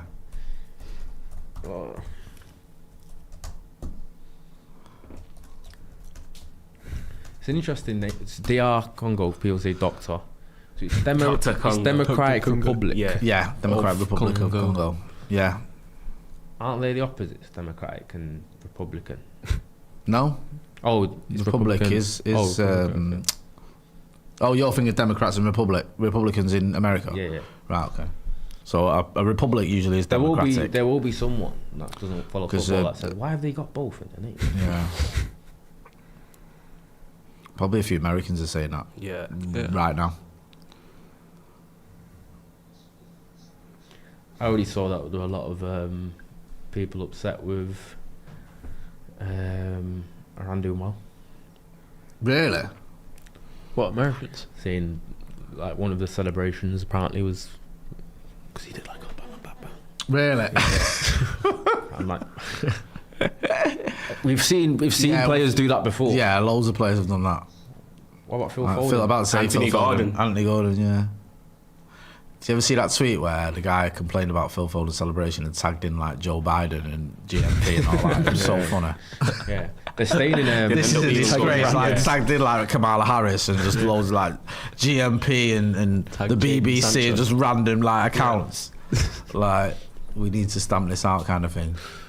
I think they're staying in Mexico. Who? Iran. Right, makes sense, doesn't it? But did you see like Uruguay getting a full search and all that? Yeah. Yeah, you got. He didn't look pleased, did he? It is just they're making sure that these multi-millionaire footballers are like heavily searched and restricted, It's all where a bit mad, isn't it? whilst shootings are happening a mile away. Like, it's crazy. Like, you just got to hope that there's Ronaldo. nothing like that tips something over the edge. Because at the minute it's like teetering, but there's nothing where you go. But if you get a team that like one of their players can't play in a game that's like a knockout game or whatever, and people are arguing about the validity of that, it's just gonna cause dramas in it. Because at the minute it's sort of got away with it, but I know there's people complaining. I get that. I understand why completely, but at the moment it does feel like the football's been that good that it's kind of just Overshadowed it. yeah. Kind of happens. The soap opera of politics in America. Yeah. There's always something political Nice. going on. Oh, before Lucky every that was the World right Cup. idea there for So Bruno. But it didn't when the quite ball come next off. goes out, it's probably going to be water break now, isn't it? Is it 3 minutes? 3 minutes, man. Yeah, Feels she's like a 3 long minutes. time for a water break. Yeah. For me. What do you think of that then? The water breaks. Fan I think it should be not a fan. dependent on the game and the actual weather on the day, rather than just having All the it time. as a mandated thing Yeah. for each Because game. they're obviously using this, aren't they, for adverts and stuff. Wasn't there that footage of the guy waiting for the adverts? The ref had to wait alongside the media rep or whatever. Yeah. Using it to put Whitney Houston as well. The money in advertising and stuff in America, Yeah. they're so. If you watch American sports, especially like the Super Bowl and that, It's crazy. It's crazy. Every second. NBA as well. some of Finals. I reckon some of the money the companies will be paying FIFA for the ads. Yeah, in that have you slot. seen what we've done to Levi Stadium? We've covered it over and we've kind of like used them covering it over as like a thing on social media to try get Yeah. buzz off it. All right. Yeah. What about the advertising boardings as well? You see it Yeah. there. It's Yeah, got the cover it Coca-Cola. Yeah. I seen Casamigos. Kind of made me a bit of PTSD. I've been knocked out by the tequila before. Yeah. Do you know what I mean? Not cheap, that, by the way. I know they paid a bit Get for out that. of Yeah. It's like premium tequila, isn't it? And then I seen Qatar Airways, Yeah. one of the bougiest airlines you can have. Oh, you can imagine. Yeah. I might have flown. They're very strict with the sponsorships. They made Jamal Musiala cover his Beats headphones because Beats have not paid him. What's that Gillette thing? Is the Gillette Stadium they've covered all up all the seats? What was that about the headphones? Jamal, like, they made him cover the Beats. Do you know the Beats logo? When he's wearing them? Yeah. But then where's the line? Because what if he turns around and says, I'm sponsored by Beat stuff? Yeah. Don't even know, but because the circulation's where's the line? Because you could wear branded like clothes and stuff. Like that's a bit mad. I don't know. I feel like if he was sponsored, he could just turn around and say, well, I'm sponsored by these, they pay me this much. Yeah. It's a contractual agreement, so I'm wearing them, or I'm not covering them. But I've seen it with the NBA players when they'll have press conferences after the game, and they'll get given like Gatorade and Coca-Cola. And some of them will move it away. Ronaldo did that last one. Was it for Coca-Cola? Yeah. Because they don't want to be seen advertising like a rifle with the drinks if they've got like affiliations to brands. And sometimes these have got such lucrative brand deals, these sports people, especially in NBA. It's a lot of money, and football where they're not allowed. They almost get trained to not give free advertising to brands that aren't paying them. Really? Yeah, it sounds money. So I'm not getting paid by Gatorade, Coca-Cola, or Powerade. So I'm not gonna. So I'm not when gonna I'm sit here behind Gatorade. I'm gonna put it down. Right, okay. Do you know what I mean? Is that the thing with Coca-Cola with Ronnie? Because people were acting like he was doing it as some sort of I reckon it's noble endeavour to try not to promote sugary drinks or whatever. Saying drink water instead. He said drink water instead. I think it was to do with that, but also he's. You know, when you've been in the sport as long as when you've got so many like endorsements as he has, he will know business and he will probably know that he doesn't want to be like giving Coca-Cola, because him drinking a can of Coca-Cola, Cristiano Ronaldo, that can actually like that's free promo. That can actually provide a lot of stocks, like whether towards not stocks literally, but stocks in terms of people watching. Oh, Ronaldo drank Coke the other day, and they'll buy it. Like I think that's Ronaldo drank it. Of course, man. He's one of the biggest stars in the world, isn't he? So, Ryan Daniel says thoughts on the Messi red card not given. We spoke about it earlier. I think Ronnie said it's a bit of an orange one, so it's like not, a yellow seems too soft and red seems too harsh for it. Someone else, I think Steve M, pointed out the fact that shouldn't Ronaldo have been suspended for this game? Like there was there's always some sort of shenanigans going on, when it comes to these guys. So I don't know. Casamigos fake tequila, yeah.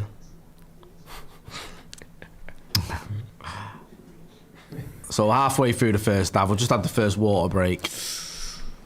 Still 1-0 to Portugal. It is Portugal. He's got it in him to make a mistake. Who's that? Diogo Costa. We were linked with him, weren't we? For quite a long time. I really wanted him, even though he plays for Porto, which is my dad's team. He's been very solid in the Liga de Portugal, and obviously I think he needs to make his breakthrough and sign for. Most people expect him to make a big move. Quite, How old is he now? He's like 26, 27. Right, but he signed a contract at Porto, goalkeeper. So, he's not leaving anytime soon. He was the flavour of the month around the last World Cup in terms of like young goalkeeper prospects. That's a good ball. That was his first. Portugal breaking here. Here we go. Oh, well cut out there. Is that Twanzebe? For a back five, I don't know. Congo's line does look a little bit disjointed. Let's have a look here. Was this Pedro now again? Yeah, he smacked it in. Was he onside there? Ronaldo. He looked like he might have been off there, Ronaldo. Oh. Big clouds calling out to Portugal. Go on, Neves, get on that. Just Bruno on it. They're not a massive side, Portugal, but you saw Neves' aerial ability. You know what Ronaldo's like in a box as well. Bruno Ball. Yeah. He's rubbish, that Bruno Fernandes. Yeah. Who's he play for? Man United. Ooh, that's close. No, it wasn't it? Cancelo's at the resurgence at Barcelona. Yeah. Surely, when you go to Saudi, you aren't finished. No, there's a few that have gone to Saudi and have still got a bit of life left in them. For a lot of them, it's probably fitness related. Just in terms of playing somewhere with less intensity and playing less games, that probably feel quite revitalised. Oh, it's a nice too much idea, power. that. Yeah, a bit too much His power. movement's so good, Ronaldo in the box. Yeah, he is doing his thing. He's always like, and he stays behind defenders as well. He's always on the blind side. He's good at doing that, but he's capable of missing sitters. Like the last game against Nigeria, he could have got a hat trick. It's mad. Pepe in the crowd. Yeah, this is our first World Cup without him in a long time. Yeah. He played in the last one. How old is he now? Like 40? He's like 44 now. He was like 40 in the last one. Yeah. Yeah. Is it? It was rumoured he was going to be part of Mourinho's staff at Madrid. Yeah. No, I see that. I'm not too sure if it's true. That would be a crazy throwback though. Early 2010s. Ooh. 55 passes by Congo. Oh, there you go. Ooh, ball there. Not a bad ball ball that. So I mean, when we say can get excited, man, get a goal and then it feeds him throughout the whole game. Wan-Bissaka, what have you got? That worked good cross. That interesting. Ooh, That was bad. Ooh, bad. Nice spill. That's a great pass. He's good at doing that, Bruno. Oh, obviously he went out, but you know what I mean. He's good at doing them where he just kicks it and it gets to someone. I think he should control that. Really? I think that was it's his cock up there. Was it now? Yeah. That wasn't Bruno's fault. That Neto should have been taller. Yeah, taking a piss there. Get involved with the chat in the comments. Let us know what you think so far. I mean, Portugal look good value for the 1-0 lead, to be honest with you. But Congo was still had a couple of decent moments. They're not out of it. Portugal look pretty comfortable. I think Portugal do look comfortable. Yeah, there's no. I think they are kind of just going through the motions a bit, especially after they scored early. Ooh. Oh, he's good. Foul there. I'm not sure about that. Where's he playing? I know. There you go. Villarreal. No, like position. Oh, right. He can play anywhere at the back. He's very versatile, yeah. 'Cause he's very, very versatile. But is he playing like full back? left He's playing centre back. Have you got any? Right.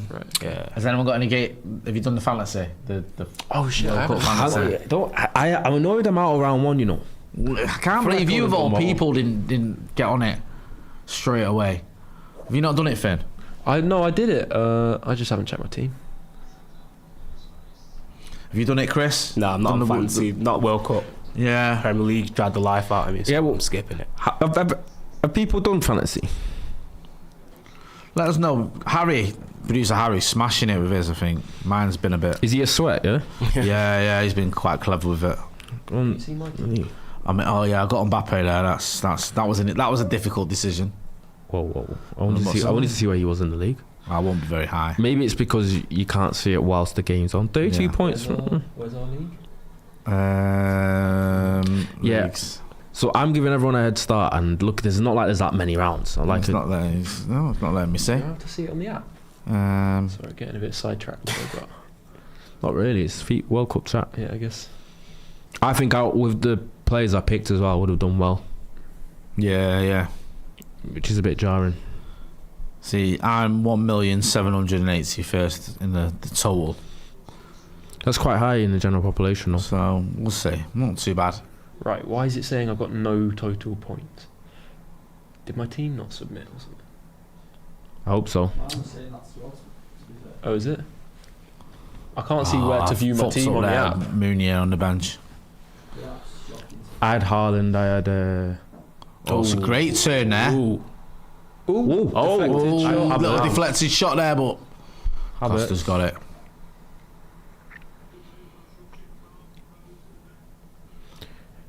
Whoever had Mbappe, you don't captain him? No, I've captained Kane. I know. I should have. I don't know. I actually thought Harry, it might be close. Senegal, France. Might just say that. Might want to get rid of Turkey. Turkey's not going to start. No, I realise that. Yeah. Do you know what? This is my problem. I just sort of looked at him and went, I like him. I just picked all starters. Harry's done well. Yeah, so is mine. What? Our team's just empty on cheating. On the that's why they've got onto you. Cheating and not. They're trying to help me out. Yeah. On the leagues, it says I'm ranked 10 trillionth because I got no points. Have you? Yeah. Oh, am I? That's pretty good. That's better than me. I'm on 31. Okay, so I do actually have a team that exists. That's good. It's good to know. What was your starting 11? I don't know. Apparently, I don't have one. So. You don't remember generally what your starting 11 for? I had Kane, Mbappe, Bruno, Diogo Costa in that. Verts. I do. I hope he keeps clean a sheet would be nice. Need some big defenders. What's he doing there? I don't think Costa there, gambling. He nearly got. He did that last World Cup.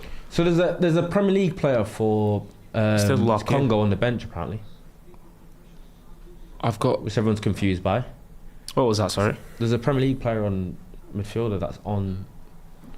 That's Sadiq. Oh yeah, Noah Sadiq, Sunderland, and he can't make the starting 11. He's very good. Is it like Sunderland? He's had a good season. Yeah. Sunderland have got more players at this World Cup than Real Madrid. Yeah, they've got like 12, and Real Madrid got 11. It's mental. Yeah. Alan Shearer wasn't happy about that, was he?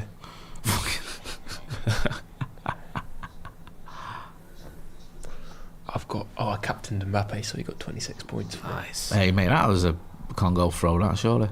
He got what? Captained Mbappe, so he got. These Congo players are techie, all of them. You can be a centre back, you'll see him like half turn you and everything. It's crazy. Yo, it's all in the even at five sides, bro. It's all in the hips. Nah, it is the hips. I'm telling you.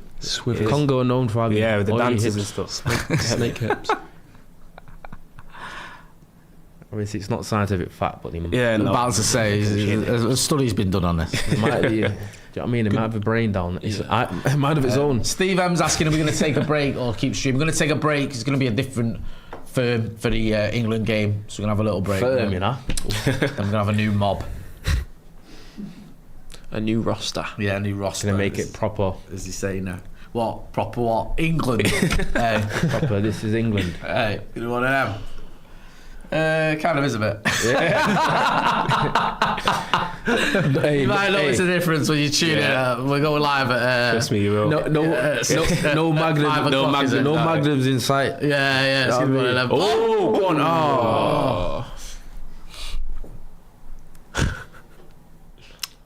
I don't understand the hairstyle there. Yeah. If you're gonna dye it, it looks like Japanese. You know how we get like the little. Yeah, there's a little. He's like blondie, gingerish. But he's made it like too indifferent from his normal hair colour, so it just looks a bit like. Sticks out like a sore thumb. Weird tinge. I don't feel like the colour match up. Weird that. There's a lot of players that dye the hair when it's like a tournament like that. Thinking Bruno's not really been involved so far. Nah, yeah. Seems to be a lot deeper as a lot of the time as well, Bruno. Yeah. They've only had one shot on goal. Portugal. Made it count. I think we need to see Ronaldo try to just shoot from anywhere. He's one chance though. This is the player he is now though. Not really. Yeah. But he'll be sniffing in the box. Ooh. The hole's out. Got that side. Covered. So Houston, I didn't realise this was Houston. Been to this ground, stadium. What's it called? I can't remember. I just remember we went there. Me and Joe went when United played Real Madrid there. What do you think of Houston? I didn't see it because we flew. In and out. Yeah, we flew to. I wanted to go and see where JFK got shot. I know it's a bit weird. Is this AT&T?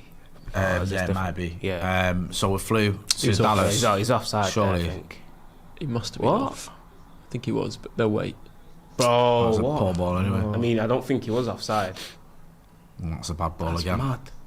Oh, I know. That's another one. He's giving it back. Nice, Ronaldo. Shouldn't have hesitated, should he? He'd have done better there, Mensch. I thought Mendes definitely looked off. Yeah. I thought it was off. What? Who do you think's better out of Neves and Vitinha? I say Vitinha. Or Bruno with the effort from range. I'll say Vitinha. Vitinha's better? Yeah, part bias. I'm not gonna lie. Yeah, I kind of prefer Neves, but I think Vitinha. They're just such a good all player. around. He's better. Both good as each other. Neves is a little more combative, which I Yeah. like, but Vitinha is silky, isn't he? Ooh. And I saw it at first. I thought it was a good idea, but then I thought that would have took like a 1 in 10 pass. Would have taken a bit of a mistake Yeah. to.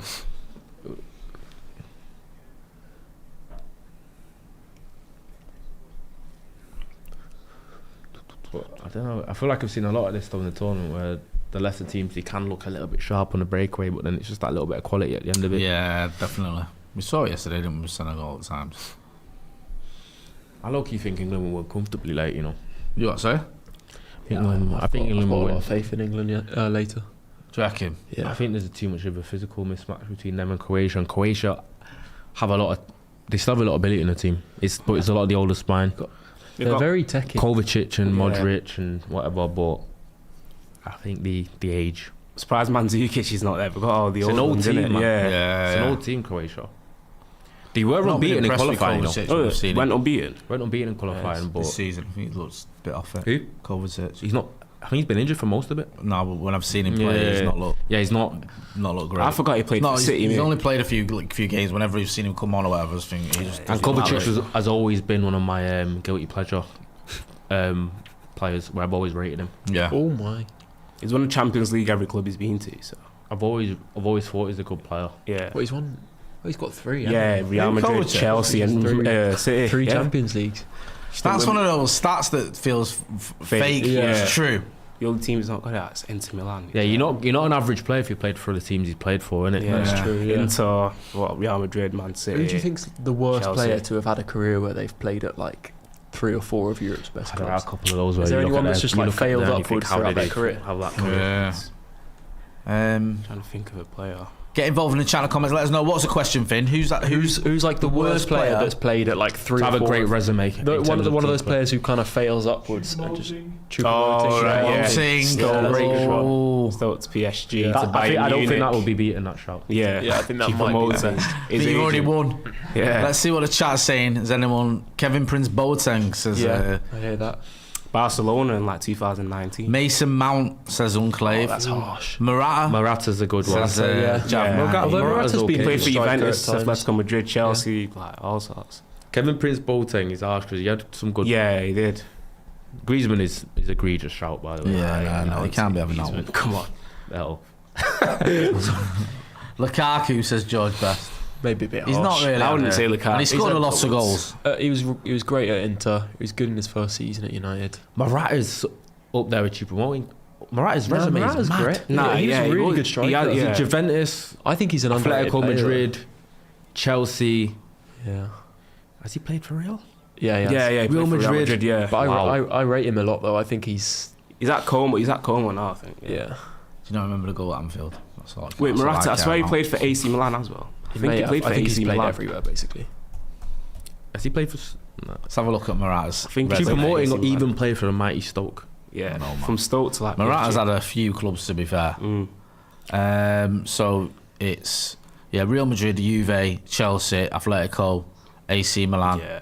Yeah, Morata's the winner. I feel Yeah, like AC you will Milan, not he's have a played- better collection. And of he's played teams 87 games for Spain. I don't agree with that. I think he's a good player. But the issue is Morata's not awful, but it's just like you don't know whether he's good. Look at his I goals mean, across his it's career. He's scored 173 goals. 231 goals. I'm not in having that 6 at all. seasons. For what he I did, think he's for what he great. did against Liverpool, I think. That's what I mean. I can't say. Yeah. I can't he's say. not the level of what his team resume Even at is. Madrid, like Real Madrid, it's not amazing, but 20 goals in 43 Yeah, games that's ain't good, bad. that, yeah. It's shocking. His agent would Especially Benzema there, Ronaldo, Bale. Yeah. So. He just didn't really do it. at Chelsea, Chelsea, Real he was Madrid, awful. AC Milan, Real Madrid. That is some even Galatasaray. Oh, he played for Gallo. Yeah. Fucking hell. A resume in a bit. That Yeah. he's at Como now, so Yeah, he's exactly. nice little. Como's the one where it's not worse for him. They've got Have no Champions- goals or one goal Champions in the League cup. next year. His kit room is going to look nuts. Yeah. Morata last season had 1 goal in 30 games. Uh-oh. Yeah, that's not the one. Silly that. Last season, What a chat. probably a season too far. So who else have the chance? I think Morata's all right. I think Griezmann. I think Triple motive. Martin definitely Braithwaite. disputed. Morata's too. Oh yeah, good to because he be went to answered that Barcelona, question. didn't he? João Felix. João Felix could be up Says a there. full I name. mean, Huggy. considering he's at Al Nassr now, is that feeling up? Darwin Núñez says Thomas Oleron. I mean, he's he only really been at Liverpool in terms of big. Yeah, Benfica. Is it? There's a couple of shouts in England, you know. Go on then. Conor Gallagher could have a career. Would like you that, I say think. Daniel Sturridge? Nah, way too good. Because he was very Double good. Champions League winner. Daniel Sturridge, Chelsea and I think with Daniel Sturridge. Chelsea, Man City, Man City, Liverpool. But he was top. He was, especially when he was young. He was very, very good. Yeah, good player. Good player, but it's just when you look at the resume, it's like, man. Yeah. Let's have a look at that. Someone's a Raheem Sterling, which is. I wouldn't say Raheem. Nah, Raheem Sterling's Raheem Sterling. that's an England's egregious best shout. attacker Too- outside of too Harry Kane much. in a He lot went of to stuff. City and was like one of their better players for years in terms of his output and that. He's probably an all-time great in the Premier League career. Yeah. People don't like to believe that, but Sterling is technically. I don't like to great. talk highly of a City player, but I think yeah. he's massively underrated in the grand scheme of things. I get that. Who's that? Oh, days. I think it's quite a shame what's happening with him now. But Oh yeah. Yeah, where is he now? He's at Feyenoord. I think he's had some trouble personally. Some league. Yeah, he's at Feyenoord. Because he's done City, Liverpool, Arsenal. Yeah. Unlikely. All the ones you hate. And he's a United fan, so he's played for all our rivals. Funny enough. Daniel Sturridge. I saw I was in a vintage clothes shop recently, and I saw a United top. It was like 16, 17 or something. And then I looked at the back of it and it had Sterling. Oh my days. Sterling number 7. Jesus Probably Christ. is, you know. Garnacho's halfway there, depending on where he ends up next. Yeah. United, Chelsea. I feel like I think one more big club will take a chance as well. I would be shocked if Garnacho retires and he's not played at Atletico Madrid. Yeah, I was literally about to say that. I reckon Atletico Madrid shocked. take the punt on Garnacho. Just got in his way.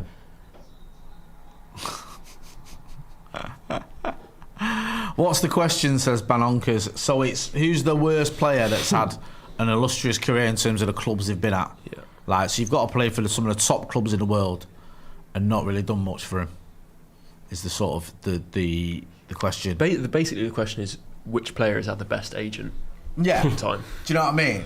Who's had some mad moves yet never really done that much. People are trying to say that about Cucurella. Nah, I rate Cucurella, you know. I don't think he's that bad. He was at Barcelona, then Getafe, I think. Did he come all the way through La Masia as well? Yeah, he was at just La there Masia for a couple of seasons. I'm not sure if he he's played that bad first at all. team, but he was at Barcelona. How tall is Ronnie, says Hunt for Pips? Me? 6'6". I'm 5'10" on a good day. No, I'm actually not 5'10". Someone says Memphis. I'm 5'9.5". Memphis. So I cheat. That's a good shout. So I cheat and round myself up to 5'10" because surely if I'm 5'9.5" without shoes on. Yeah. Mm-hmm. Okay, that's fair enough. You know what I mean? So you decide which number you want to give me at the end. 176.5 centimeters, something like that. Steve M says, how about the opposite? Who's the best player not to play at a big club? I'd say Matt Letizia. Matt Letizia was unreal at Southampton. I know he's turned into a tinfoil. Yeah, absolutely beefing with Grok. Yeah. Woke up one morning, look at my phone and seeing him with Grok about climates and stuff like that. I'm like, what? Yeah, he's kind of lost it. Is this a dream? Zaha. Yeah, I'd say Wilfred Zaha. I mean, to be fair, he came. Who did JJ Okocha end up at a big club? I think. Harvey's one of Harvey's favourite, I guess. Yeah. JJ Okocha. He played for PSG. Yeah, but when they were, They weren't, yeah. PSG like that. Yeah, that's not. Do you know what? That's not a bad shout. You know, Fenerbahce, PSG, Bolton, Hull, for the player that he was. Eintracht Frankfurt. To be fair, I never watched him. But but seeing his highlights. What you hear about him in like amongst people my age. Player so good in him twice. That's a good saying. I love that saying. He was so entertaining to watch. Congo breaking here. Congo could be on here. Why has he not closed that? I thought I was going to drop him for a second then. Thought, wow. A little bit passive from Virginia to not close him down there on the edge of the box. But I don't know, man. Just can't count Congo out here. Looks like they're having a party there. They've got a bit of loving threat to it. them. It's good to see fans still in good spirits when they're behind. Literally, even after they scored, you're seeing them dance. Yeah. First time since the 70s, you know. Something to celebrate.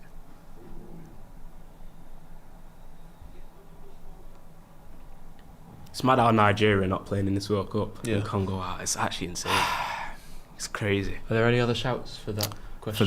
for the best player in a crops. Jamie Vardy, Jason Punchin, I couldn't say Alan Shearer, Thierry Henry, maybe. Steven Gerrard. Thierry Henry, yeah. Steven Gerrard. Morton Gams Pedersen, Erling Haaland.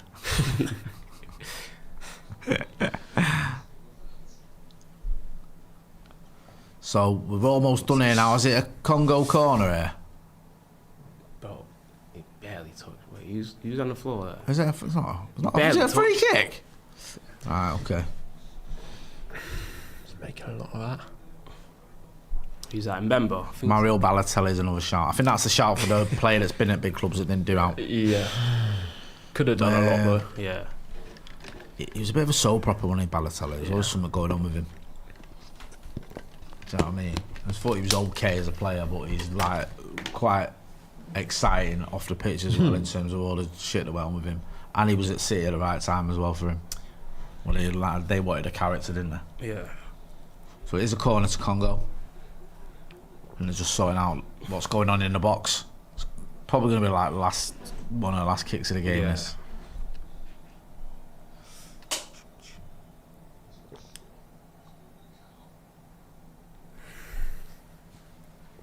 Okay, now. Ooh, bit lofty. Oh! It's an equaliser for Congo, and it's your boy, Lisa.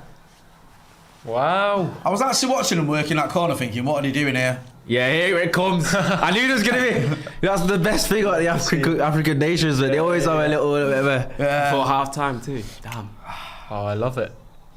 Sorry, Chris. Yeah. But exciting. See what I mean? They get excited. Have you got any Congolese mates? Yeah, I've got a lot of them. In the inbox, man. Some of them are unfortunate. Yeah, there's a lot of them around Salford, so don't forget about the stick.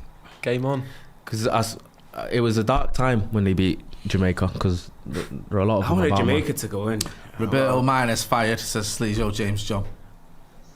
Yeah, I think since Portugal's goal, they've been a bit uninspiring, to be honest. We have Ronaldo there. Need to get Bruno on the ball. Do you know what's mad? Portugal are complaining about something. I don't know what they're complaining about. They're saying, is it a bit of wrestling? Nothing in that for me. Nah, that's nothing. He gets off fair too easily to get that defending is shocking. Yeah, shocking defending. I mean, we're not putting our right off the mark. Right off his own. Right off the Malteser. Hey, there's no one even. It's the same in the frame. Same as Jean Neves got funny about that, in terms Harry. of the space he had. Fair enough. It's Ben Topping. It says, nice to see you boys doing lives for the World Cup games. Thoughts on the tournament so far? Has Ronnie missed a match yet? I've missed a couple. I've missed Argentina yesterday and Jordan, Austria. How dare you miss Jordan, Austria? You absolutely. It was a good game. I missed Paraguay, USA. I actually watched Sweden, Tunisia, and that was late. 5-1. I think that's the only ones I've missed. It's good going. I'm saying 3-1 here. We'll beat these 3-1. It's affecting my sleep. Good going that. I was so annoyed that I missed the Argentina one. I was my heart debating staying out He for it. probably put that in one of your group chats. Yeah, yes. Has he? Yeah. I didn't. Right, going half-time. Right, we're at half-time here now. You're on Visa with an equaliser late on in the second half. Basically the last kick of the game, or last head of the game. Up until then, Portugal looked pretty comfortable. I mean, 80% possession there, I just saw for Portugal. Chris, you're the resident Portugal fan. I mean, how do you feel about that first half? Typical Roberto Martinez football, to be fair. Like I said, it kind of reminded me of the Ghana game from the opening game of the World Cup 2022. Let them in too easy if you get excited. Like I told you at the start of the game, like, we'll get a goal through us playing good football. And, you know, we've just got... I know for a fact we'll dig deep and we'll get another goal because we've got 80%, percentage of the ball. So we just have to see what we do in the second half. But I think Congo have been, all right at attacking. Obviously, defence is a bit all over the place considering we've got 5 at the back. But we'll just have to break him down. We'll have to see Bruno more in the second half because I think he's a bit passive. And, he's supposed to be our talisman, I think, personally. So, yeah, I think in the second half, we need to just cut him open and get a couple of goals in. Yeah, it was a bit of a weird game, wasn't it? A weird game so far, Finn, in the sense that at one point you just think, Portugal's got that early goal, just gonna cruise here. Congo not having a lot of the ball. Portugal almost looking like quite relaxed at times. And then you see that Congo had a couple of moments, didn't they? Yeah, a little bit of quality there, as Chris pointed out. Yeah, I think after that goal that Jean Neves got, very impressive for him to get that high in the box and win that header.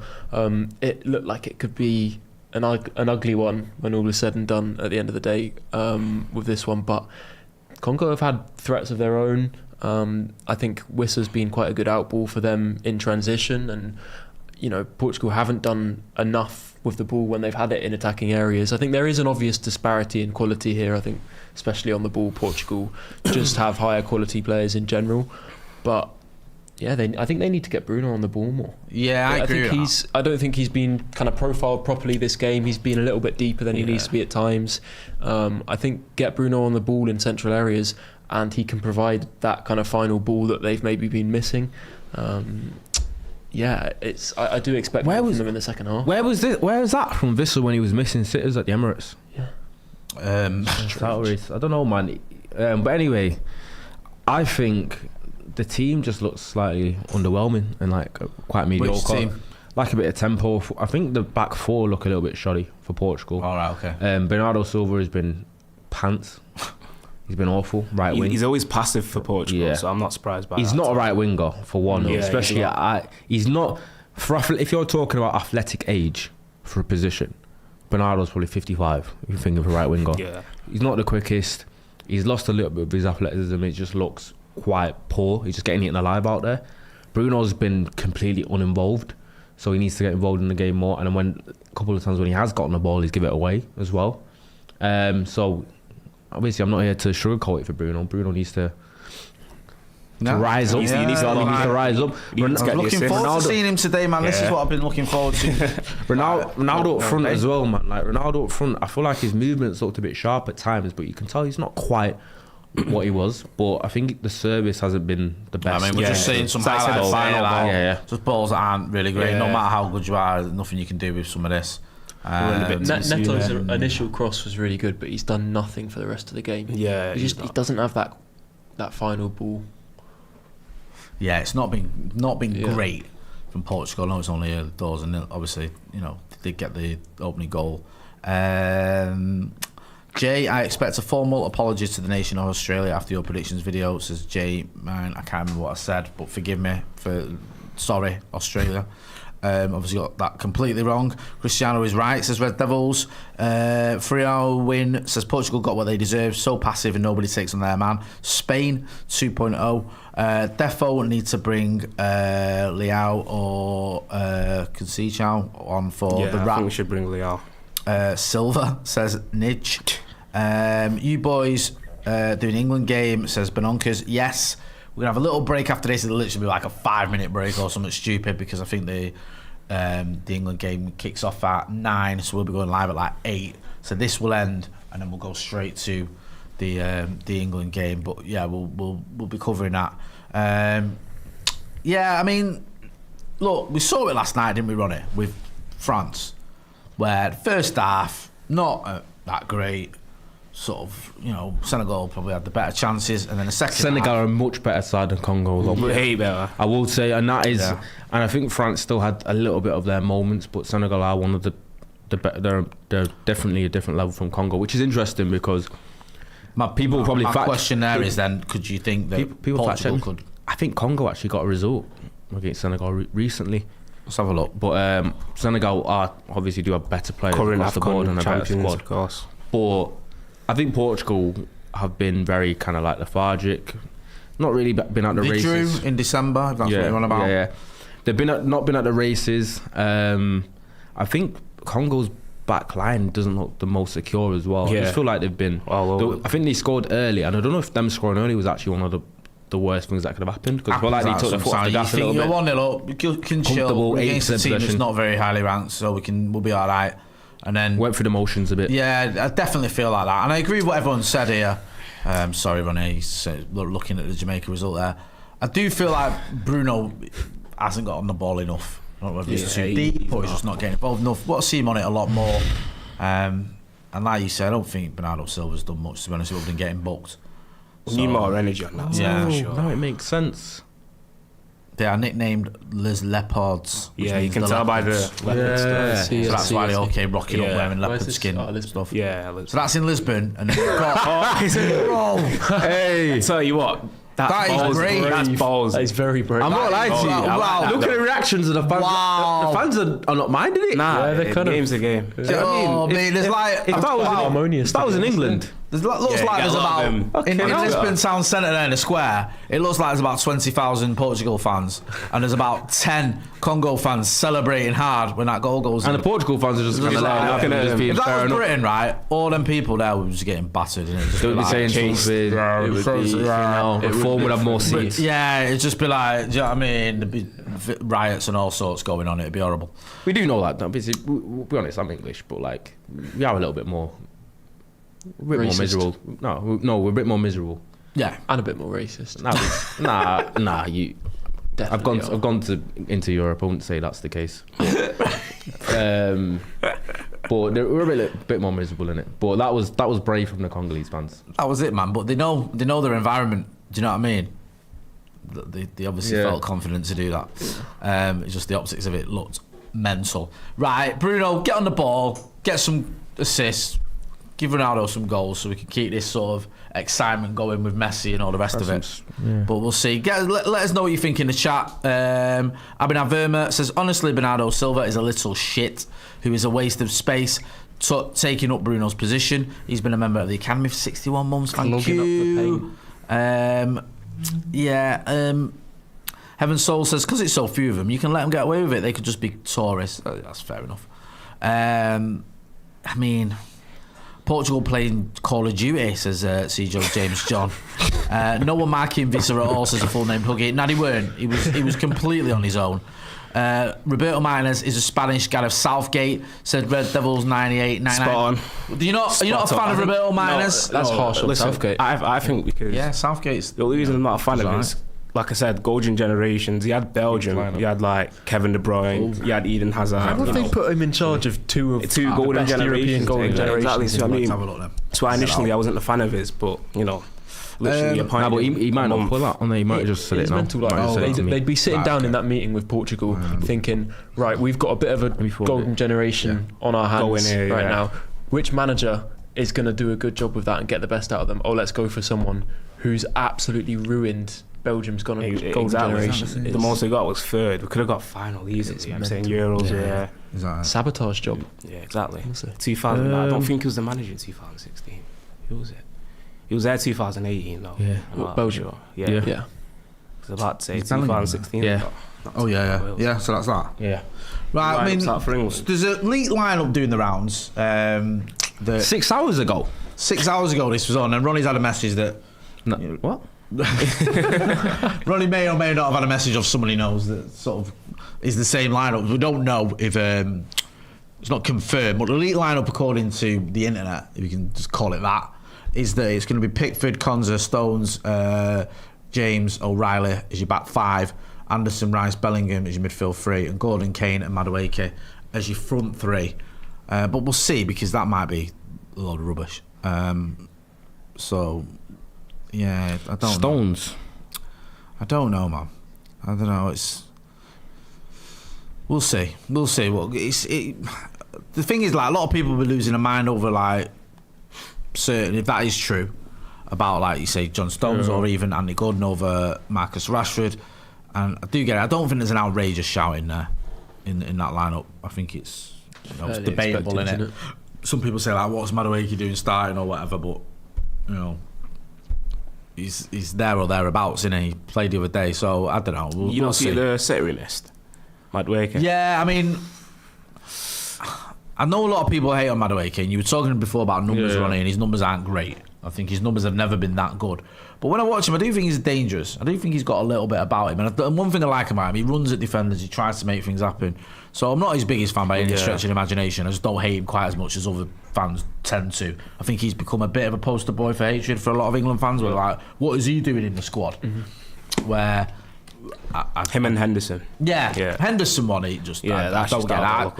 I've said this a million times, I'll say it again, like, I've just never seen him do anything for England, Henderson. This is the thing for me, where you might go, okay, like, he's in there because of his experience and because of his leadership and because he's been, this is his 7th tournament, I think. But genuinely, like, I remember the World Cup in Russia. Against Croatia. He was garbage. The Euros, he did nothing. He came on in the final and got subbed. Like, that tells you all you need to know about him. And we didn't take him in the 2024 Yeah, Euros. Like, I just don't think he's that good. Yeah. To be honest with you, I don't think he's been that good for England. Like, he's a good Premier League midfielder, but he's nothing special. Certainly not to the degree where I feel like he should be in this England squad when you've left players like Adam Wharton or Morgan Gibbs-White home. Do you know what I mean? Yeah. So it's, I don't know, man. The Jordan Henderson one is a strange one for me. The two ones I was a little bit curious about when it comes to England, just talk about briefly, was Henderson and I thought Ivan Toney was a bit of a stranger just because he's just been in Saudi for a while. Quansah as well. Quansah shouldn't have been there for me.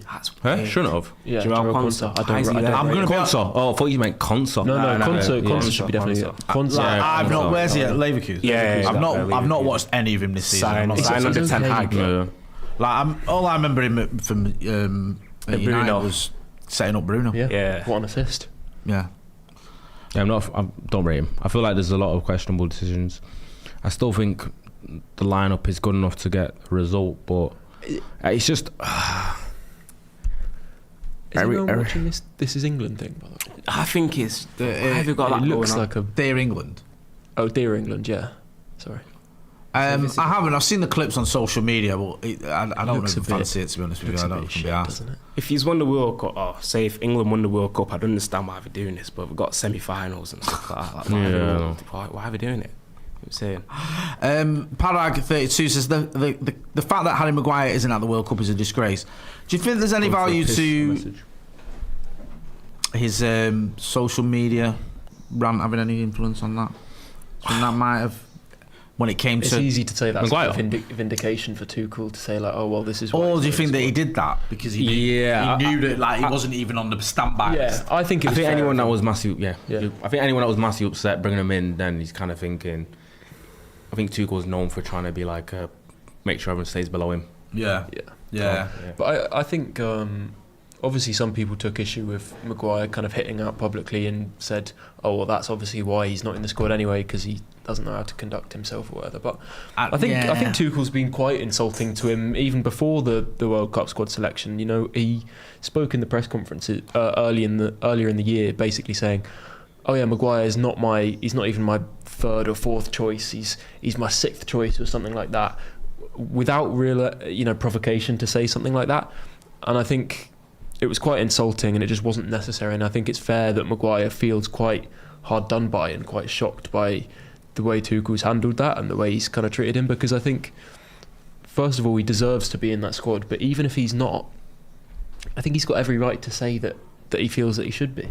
Yeah, I get it, and I think like that whole he's my sixth choice seemed weird. And also, I think for Tuchel, you must know with Maguire, he's a player that's had a lot of stick over the last few years. Yeah. And he just sort of encourages it. He's a player that a lot of fans, not United fans, I think he gets his credit from United fans now. I know that's not always been the case. But I think a lot of rival fans hate on him, he gets booed and all that, or he was the time when he got booed, which I always thought was weird, because for England, I think he's done very well. His record for England is unreal. Fantastic. Like, what is it? A semi-final, a final, a quarter-final, and a final. Oh, we've got Chico coming on. Oh, there you go. Conceição. Former Porto player, the son of Sergio Conceição. So who's he taking off there? 10, Bernardo Silva, I think. Yeah. Yeah. Gone. No massive surprise there, is it, Chris? No, he played like a very lethargic performance in the first half. Like Ronaldo said, 55-year-old in the right. Yeah, he didn't look quite at it. You've got to ask, what are Real Madrid doing? Exactly. They're signing mercenaries. Yeah. It's They're very Al Hilal. Average or past Al Hilal. Do you think? I understand your point. I don't know, Silva. I thought he had a decent season.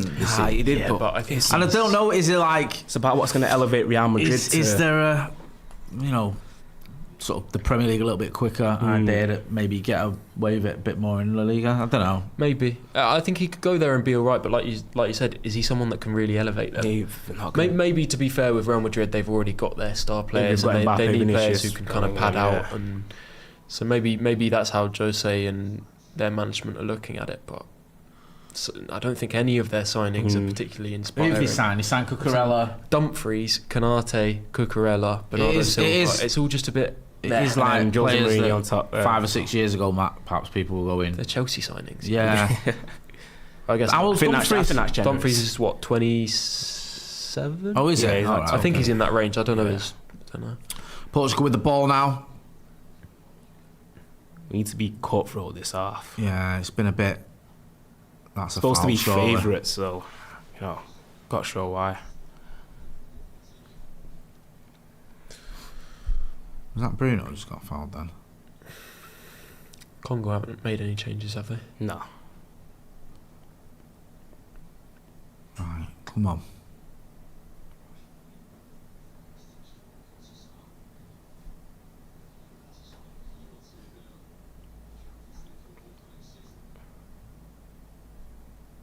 Conceição can hit one, so if he can kind of find an angle to... Is that Juventus? Yeah, he's at Juventus, yeah.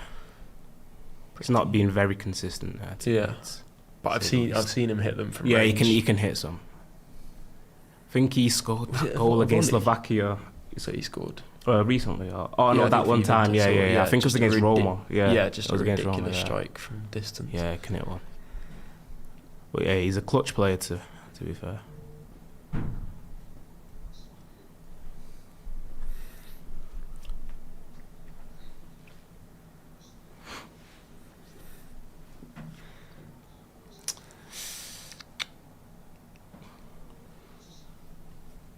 Done well there, to be fair with him. Is that on the ball for Congo? No, Silva's come off, by the way. Ronaldo. For Francisco Conceição. He called it. He wasn't in the game, was he? Nah. To be honest with you. People used to say he was better than Bruno. That's just, when you say people, do you mean fucking deluded City fans? City fans. Yeah. They've always done shit like that. When Johnny better than Welbeck. Yeah, and in the actual better than Rashford and all that. It's just like... What? In the actual better than Rashford. Was you not there for that debate? Do you not remember that debate on socials? This is like 16, 17. I feel sick. It was like a genuine argument that was going on, like... Especially when Iheanacho, I don't know, allegedly was never the age he was. Remember his... City put him up once in a mix zone. They put him up for interviews and he didn't even speak in English. Nice. Go on. It's not his fault, obviously, but it was just like, why have you put him up? They put him up and he went, his English isn't great, and he's like, he didn't barely speak any. And you think, why put him up as your player? It's just not fair on him. He had a bit of a resurgent season, didn't he? Who was he? Leicester. For Leicester. Where he scored quite a few goals in the Prem. And he's just won the Scottish Premiership with Celtic. Yeah. There was that game against Leicester one where was it the one where Evans' company got the winner, where he missed the setter. Mm-hmm. Oh, the City game. Yeah, you're thinking. People thinking I want to check his bank account. People thinking Portugal need a little bit more of a braver gaffer, where like, do you think Martinez isn't a big enough personality to like they need to go against what Ronaldo wants? Nah, definitely not. They need to modernise a bit, I think. There was rumours about Jose Mourinho.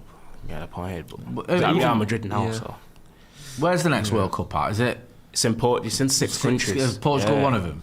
Yeah, Portugal, Morocco, Spain, Uruguay. I think they're going to play in Brazil, North African, Mediterranean. Yeah, it's just everywhere really. You know. The first game's going to be in Uruguay. Obviously, Uruguay. I think it's going to be in Uruguay. Is that like because it was the first World Cup? Yeah, they won it.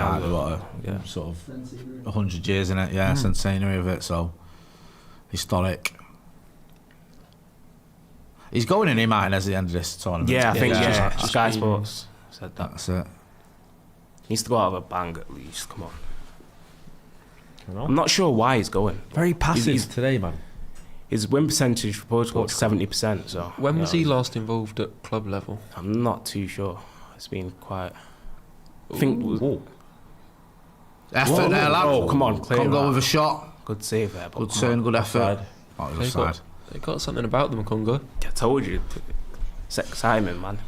Why? What are you thinking about Martinez? Then you're thinking like club-wise, he's not going to have many jobs waiting for him. I don't think so. I think he. Let's have a look at it because he was shocking to me that Portugal gave him the job because for me he wasted Belgium's chance at winning something with their kind of golden generation. I think he was almost the worst person to have been in charge at that point. And then Portugal's FA look at him, and they have to appoint someone to handle their upcoming golden generation, and they pick him. It just doesn't make any sense to me. I think he's kind of he doesn't inspire any excitement. He's not innovative. I just don't think he's got any real selling point as a manager. I think Portugal can do a lot better. Yeah, he had a bit of a stinker, didn't he, at Belgium in the end. I mean, he's got a 70% win rate at both Belgium and Portugal, but didn't get over the line. And there was a time when I think was it 2018 where he got to the semis. Yeah, they finished third. They beat Croatia. It's third place. And then they got knocked out in a group stage last World Cup. Oh yeah, that was a stinker. That infamous Lukaku. Lukaku came on and missed the hat-trick against Sitters. What's going on? He's giving a corner. Took too long. Took too long. So just give a corner here. Congo. These are the type of corners you can see it from. Yeah. You know, the innocuous ones that you kind of give. I always think just that. took the time there. They've been punished. This is the new rule. What is it, 10 seconds or something? Yeah, I got leverage on this. Because they got the defenders to take it and they've dilly-dallied Congo, and now Portugal have got a corner. And Ronaldo's going to score. Let's see. Yeah, it's an opportunity for him. These are the games where I think Ronaldo. These are the games where I think Ronaldo has value though, because it's like you need him.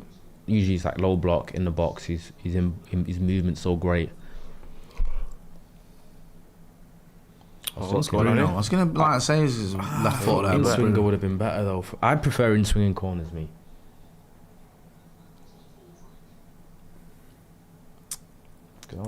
Ronaldo's not even been marked there. What was? Oh, it looked like they were trying to work something there. Ronaldo tried to get, so he drilled it in. But you need Kobe Mainu for them ones. On Yeah. Need him at the near against Spurs. Do you know what I mean? Near post genius.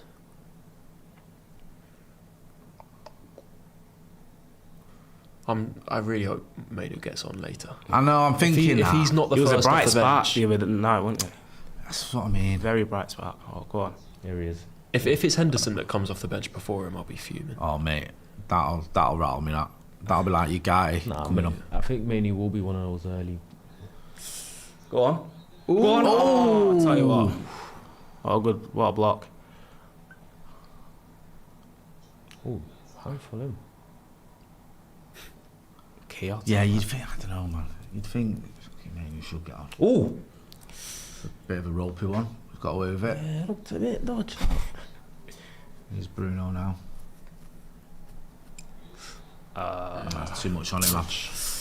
Come on, Bruno, skiddy, wake man. up, man. Okay, now it's not looking good, boys. Nah, What is it? It's not Vamos in Portuguese. It's Vamos. Yeah, Vamos. Okay, Yeah. so It's just the accent. you just mush it. Spanish is like vamos. It's vamos. Yeah? Vamos. Vamos caralho. Vamos. Caram. Caralho. Caralho. I made it sound Curse a bit that. Arabic. Yeah, caralho. It's my accent. Wish I was bilingual. Gets you places, man. Yeah. How many languages do you speak, Chris? I'd say I can speak 3. Yeah. Speak a bit Spanish. I understand Creole as well, so I don't speak Creole, but I understand it. So I can understand 4 languages pretty much. Jamaican don't count. Patois. Patois. Yeah. It's English. And Creole, Creole English. Portuguese. Yeah. It's Creole English, but it's not a language. Go on. It's a dialect. Yeah, it's a dialect, yeah. So, So I'd say 3, but then another dialect. Go on. Decent ball. Offside. Oh, such a good goal. That was well, I think we just clocked. Oh, man. That was a really good goal. It's gonna get It's going to get checked. Ooh. I don't know where the offside was. Yeah, I couldn't see. I don't know, he's been Oh, checked and been declared. Oh, what? It must be this one. Yeah. Oh, right, fucking yeah. hell. All right, When you fair look at it like that. Nah, yeah, fair enough. Miles off. Well. Good ball from Bruno in there. Yeah. Congo here now, down the right hand side. It's pretty end to end. Themselves a corner. Dangerous last corner. This is it, man. I think Portugal start to get desperate though. It does We've look like gotta be Congo. desperate. Congo have a lot of enough like pace and that in the forward line. They could Little counters and that. 70% win rate against Peters and Binman. Someone's saying about win rates in international football. Nah, it's not too You can like, easily inflate scientific. that. Because you can, like you say, you can have like Peters and qualifiers. Binman though. San Marino's. I mean, they're They are better than professional painters. Yeah, they're footballers. not painters and bin men, as someone said there. They're not that bad. They are professional. But it's not like having a 70% win rate in the Premier League, for example, which is just, you know what I mean? Yeah. There's only Michael Carrick who can do them numbers. Decent cross, that, man. Face scoring out. Some power behind that. If they beat us, I'm going to go with the Argentina 2002 gimmick and say, yeah, we've lost our opening game, but we'll just win it. You know what I'm saying? Yeah, it's not the end of the world. Yeah, if you lose your opening game, there's ways Third back. place, what? It gets you still to around a 32, so. It's just a It's a mood bad kill. touch, that. See what I mean? Oh, mate. Oh, is it a post? Days. Oh, let's give a foul. I'm not gonna lie to you. How's he give a Tell you foul? what, That was not a foul. What's going on? What's going on here? It's a bit of confusion. He's got a good interesting moustache, look. Yeah. I envy that moustache, I'm not going to lie. Mine's not. That's strong never as a his, foul. That's not I a foul. think That's just. if he scored that, Oh, it is a foul, it's Bruno. Nah. yeah, you could have killed him. Do you reckon if he scored, that would have stuck? Hard to tell. Sadiqi's on now. There you go. Here's your boy. Ooh. I'd be a little bit worried if I was Portugal. Nah, right of now. course, yeah. Yeah, but he's Absolutely taking off a balled out winger. for Sunderland. He's taking off a Macau. Macau's a winger, I think, for a centre mid. And Macau plays as well. Sadiqi's gained a lot of attention this season. In the Nah, Premier League. as he good should. for Sunderland. Good being midfielder. class. Not a pretty sight. Infantino, and I'm guessing that's the Congo president. Yeah, you think so? There's been a lot of that. Like all the presidents of countries have gone to like the games of the first games of the. Yeah, of course they have. Is it like an obligation or they've just gone? Probably. PR in it. Iranian president is. PR. Yeah, The Iranian one, Yeah, yeah, he ain't definitely not. He's I not don't know what's rocking going up on there. there, He'll but- get- He'll get nicked. What a disgrace Infantino is. Yeah, he's alright, not bad. What about? Oh yeah, Thingies didn't turn up to Mexico's home game in Mexico. Trump? The Mexican. The Oh yeah, because Mexican are president. they not too popular? or the woman something? because she's like basically hated. She's like extremely hated by the whole country. So By, if- Who's Americans or Nah, by Mexicans. Oh, really? So Who's if this? she'd have turned up, she might have got booed. Wait, who's this we was talking about? The Mexican Mexican president leader. is a Oh. woman, What's going on here? and she didn't turn up to the Mexico's first game. Oh, Mexico because she's City, hated, yeah. because she's disliked No, and hated. 65% approval rate. Oh, Not sure. bad. Yeah, yeah. You know? Who? I saw there was a Manchester University professor who responded to that claim that she was hated, saying that's not true at all. Really? Yeah. It's because of the whole thing about. politics professor was like, that's just not true. Is it because of the whole thing about they're not quite sure how much power the government actually have there? Maybe. Because There was that whole thing with the because- cartel. and- Because the Cartels, cartel, yeah. basically. Someone died and everything. The cartel is so powerful there, like Yeah. it's allegedly though. Anyway, say allegedly for that. I know. I mean, it's I think you'll be okay. It's a question now. I don't know. Have a knock State at in the our door. country's run by a Cartel. criminal syndicate. I mean, I just don't, I just don't know who's that. doing the suing. I mean, you might get some, criticism. I don't know if it'll be legally unsound. I'm more concerned when it's individuals we accuse of things. Because I was trying to find if the chat would let me know if she's actually hated or not. She's not hated. It's propaganda. So why did she not turn up then? She's just she's got shit to do and that. Busy woman. She's got to run the country. That's how we go to the footy. Oh, go on. Hey up. Ronaldo In the box. Aye. Ooh. Oh, was that a corner? Take the corner. Right. So let's have How another. far away are we from the hydration break? Ad break, I mean. About, is it I'm not usually. 22 minutes in? Yeah. So what, 70, 67? Is that? Okay. She didn't turn up because Fraser Spear says, do we Yeah. think the cartel watch? Paddock, of course you do. Everyone does. They're all members. Yeah. Yeah. well, he's the ex-PM anyway, not the current. Right, come on. Let's have some fucking goals. They're not doing the old... See, Raul Jimenez scored the first goal, and then like started crying. yeah, I saw that. That's fucking shite. Tell you what, I reckon we need Dallo. Yeah. Of course you Dallo do. in Everyone there. does. Dallo. I'm telling you now, Dalot changes this game. Right, okay. Ronnie's I generally going believe you. there. I'm He's not saying gonna it. lie. He did that last World Portugal will Cup, be so winning I've got for those faith playing. in them to Right, do I that think again. Ronnie's got a tweet in the post there about this. Do you not agree? I do agree. I'm fucking right. That What? Diogo Dalot. Do you know what I mean? Me and him are in United. We stand together. Needs a little bit of something. She watched a fan parking protest the ticket prices, saying Brian 8876. Steve M says they kept Jay on the sniff for years. Lol. Who's that? Potentially. We just talking about the I cartels. see. Got good links there, have you? Was she spotted behind Asda? Says Scrubs Play X. Good point that. Scrapping Nathan Silva. Right, Joe will know the answer to that one. Portugal had one shot on target. It was the goal. Did you? And that was like the 3rd minute, whenever the fuck it was. Did you hear Nathan address the accusations that he made about his scuffle with Joe? Oh no, I've not watched it. I watched a little bit of it. I've not watched the rest of it all. He made an announcement at the start. We're losing the ball. He had no involvement. Right, okay. And he's going to. He's also the clips I saw, so that wasn't in it. I think he said he's suing you for defamation. Right, fair enough. Yeah. Just gone a bit. I don't know. Yeah. It's not really happening in this game. Ron Chop says, "Did you see when KG broke Rio's chair before chatting to Steve? I've not seen that. No. So KG, the comedian's over there with Steve and Rio and all. I'm not. Shut up. Little tribute to Diogo Jota there. Some fan in the crowd.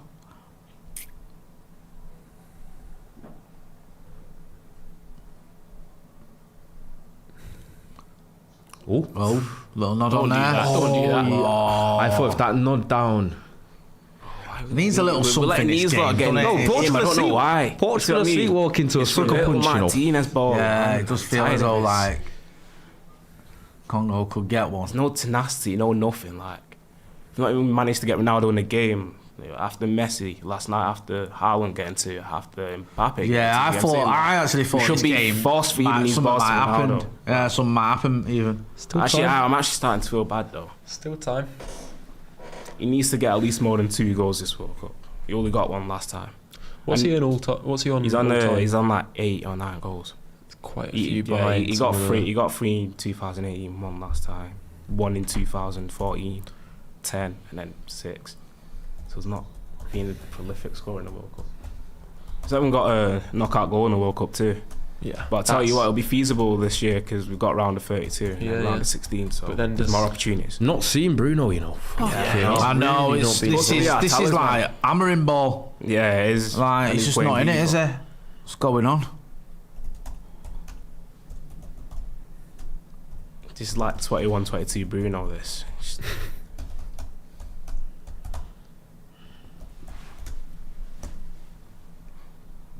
Have you seen the Ronaldo pressing? That's what we like to see. Go on. Ooh. It's just about whether Congo have the bottle to keep this going. Been really impressive. Nah, we have put on a fight.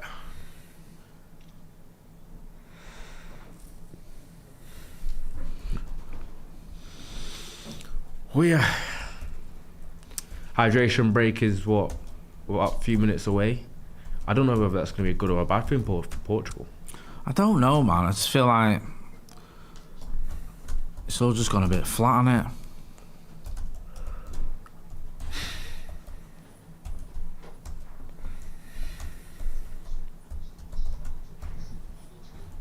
Go on. Oh.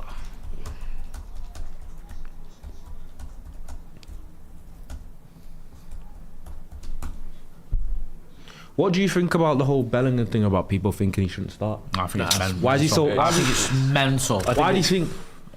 People mischaracterising him as a bad egg. Yeah, I think taking issue with him having a bit of personality and a bit of character. I don't know. It's just things like a very English trait to hate on some. A scapegoat. Yeah, and like whatever you think of England and like whether we should do better.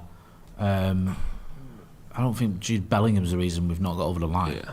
I mean, he's a reason why he didn't suffer the most embarrassing defeat in England history. He's a very Slovakia. Yeah. I mean, Iceland was there, but Slovakia would have been second. He's a very easy target for the media. Yeah. I think he gets mischaracterised. That Dear England's not helping out. Does it seem? No, it is a scene where he looks. Yeah, I saw that. Was you inside a dressing room to be able to replicate that scene? It's like, he didn't look bad. Yeah, it was a bit weird that, wasn't it? And also, I think like because his dad's a bit extra as well. Maybe. Ooh. Maybe that adds to it. Ooh. I think some journalists don't like his dad. Yeah. So that's kind of, I don't know, made it feel like they're all a bit of a problem.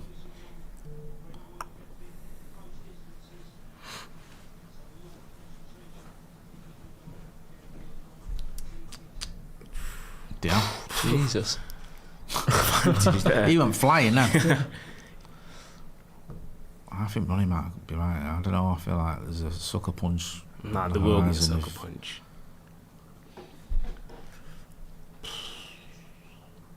What is he doing? At the low winner with a Bruno assist. That'd be like England winning the World Cup. For United fans. Oh my God. We see what I mean. Just too techie. Going all the way. Who's that? What's going on? Very dramatic from the referee there. Yeah, he ran in thinking that we were sort of scrapped.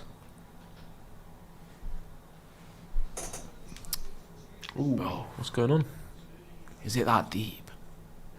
I don't know, the way the ref ran over there, you'd think he was like the proper scrapping. It seemed like the other night. I actually feel like It's like footy. I feel like the referee escalated that. I agree with you. I think he did. I think if he'd have just blown, it'd have been fine. The fact he ran over and stood over him sort of encouraged everyone to sort of make some of it. Yeah.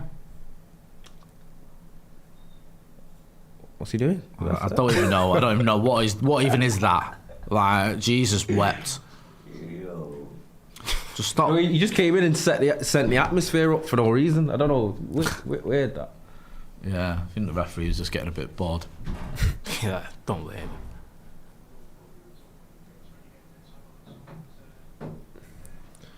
Due the water break now. Just not been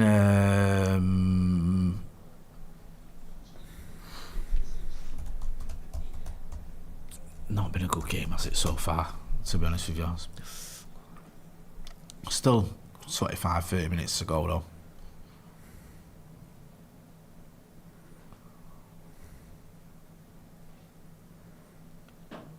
Go on. The ball out. Yeah, they're in here. Go on. Vamos, marca. Oh, it's a bad pass. Is Bruno there? He leaves that for Bruno. Well, he's never going to do that, was he? Never. If he left it for Bruno scores there. He cuts it back behind him, but I'm not gonna lie to you, I don't think that pass was on though. I think he should have shot himself. You've got to shoot. Chico, I think he's got a shot on him though. I don't know why he didn't shoot. Yeah, it's for Bruno that. Oh, Bruno Ronaldo scores just needs that to for me. dummy it and then let Bruno do it. Yeah. Can you blame him though? He needs to get shot, a little something. I'm saying.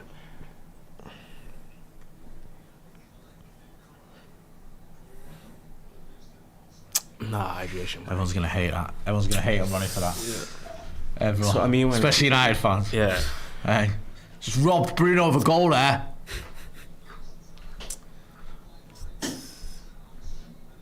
Probably their best chance of the second half.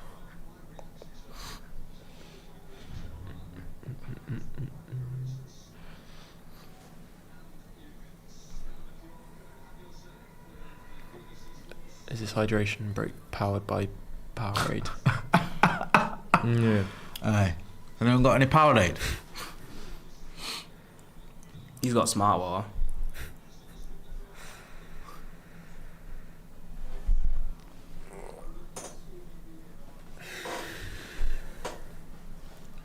Is there any chance I could get a bit of hydration, please? Is anyone about to give her some waters, please, for the... Your kids on the break. Yeah, Thank you. a water break for us as well. Yeah. I'll take one. I'm alright, thanks. Got any lip? No, do you know what? I'll have one. Sorry, I'll have one, yeah, sorry. 4 waters. 4 waters. I'll get you a hard water on it. What are people You get me saying? hard water. Chat. Yeah, good question, Finn. R7 taking points off the board. Steve M says, said played out 148. Changed my mind, Portugal aren't doing shit in this tournament, says Steve M. Pepsi Max Cherry Break, says CJ James John. It's FIFA, not America, you absolute plant pots. It's Cameron Ketz, I don't know who's arguing there. Yeah. Ronaldo not listening to a word mine as he's saying lol. He's looking into He's blatantly not listening to He's a word. talking to himself, isn't he? In his head. Yeah.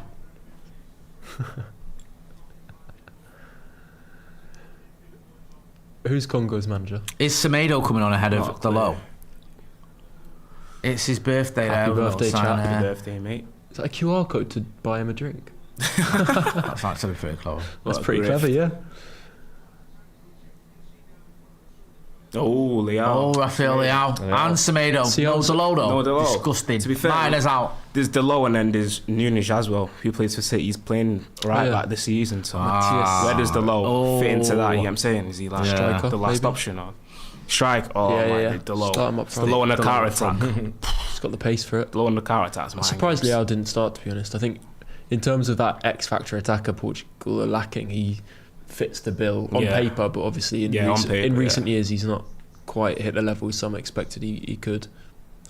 Linked to United this summer though, so it'd be interesting to see if he's Rafael Leao. Yeah, interesting to see if he can hang at this level. It's more so like his off-field characteristics too. I just that plays into account with. I know you didn't want a hot drink. Fancy. Wait, what did you want? Just laughing. I like Maggie playing up. No, I'm fine, man. Go on. So Jay's got me a drink here. What is it? Sparkling orange beverage. Amanciata San Pellegrino. Very, very fancy. Very, very nice. It's alright. I might have it. Do you know what I mean? I'll have it if you don't. Appreciate I'll that. go upstairs in the fridge. I just didn't know. I didn't know your thoughts on it was either that or Coca-Cola or Diet Coke. I didn't know whether for cold drinks.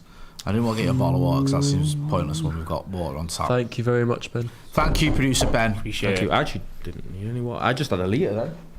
Oh, Right, dish them out, yeah. I drank the whole of this on this one. Chuck us some of these. Let's dish them out to everyone. Take one, pass it on. One.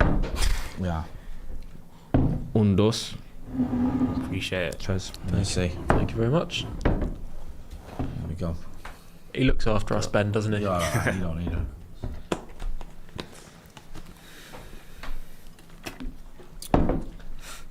Do you reckon Ronaldo gets 90 minutes? He's not allowed to be subbed. Yeah, I don't think he's getting subbed. Yeah. I don't think there's a chance on God's earth he gets subbed. I wonder what his ground coverage numbers would look like at the end of the game. Do you think he's moved much, or he's just Nice. Great ball there, Bruno. Oh, it's a big tackle that. Or has it gone over? I just that kicked might it have over. nestled into the top right. Yeah. There.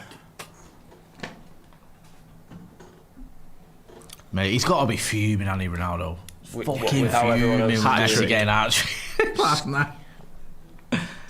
Okay, now. Or maybe No, was it blocked or I think so. it's kind of a Should bad be a angle corner to see now. it there. That was a blatant corner. That was deflected, that. What? Fake cramp. That's Siddiqui that's gone down, probably. Just come on. Well, he's like, I'm knackered. These Premier League players can't keep up.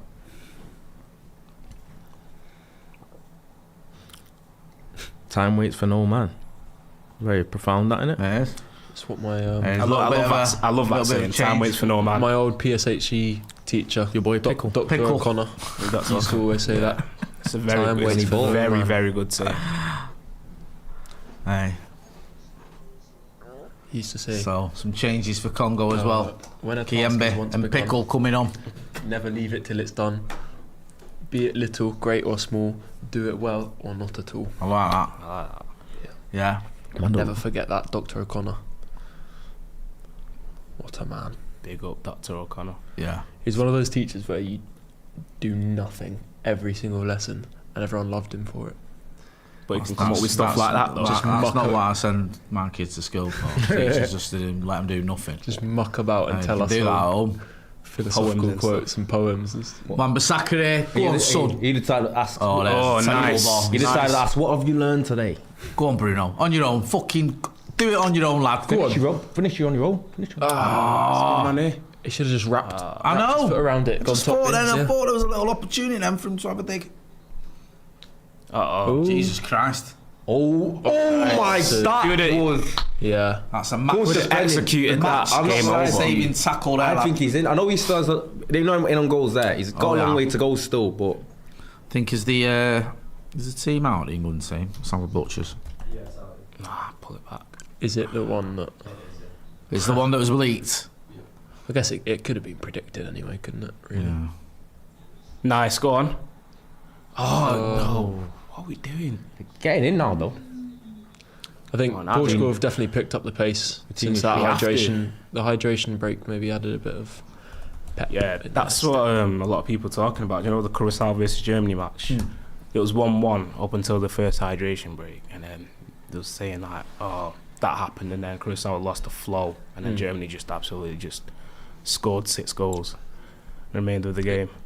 So I'm not too sure if that will kind of like kill off some games. I feel like it does suit the kind of trailing team. Corner here to Portugal. Been a little bit better, haven't you? Last 10 minutes, 5 minutes. Yeah, well, we need more. We need way more than this. Should be winning. I need to see Ronaldo on the score sheet. Bruno assist. Keeper's got that. That was nothing. Bruno's just been... It's just not been... Not on point at all. No, it's not. Now they could fucking break it and get a goal there, Congo.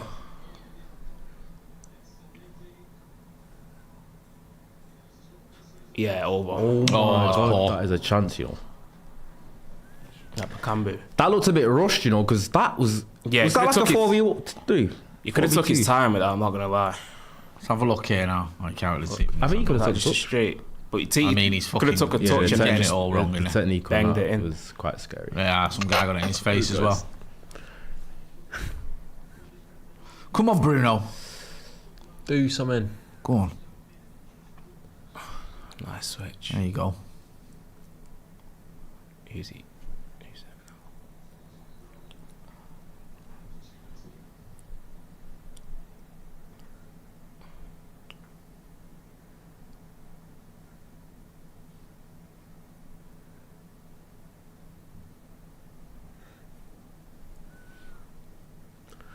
What have you got, Leo? A deep cross, Ooh, but he's found. go on. Dom. Oh, heavy touch there. Don't foul him. Oh, he's going to foul him. Hydration break. It's already gone. No, I've already done that. Let's have 12 minutes of normal time now. Still 1-1. Wasn't expecting it, so I'm not going to lie.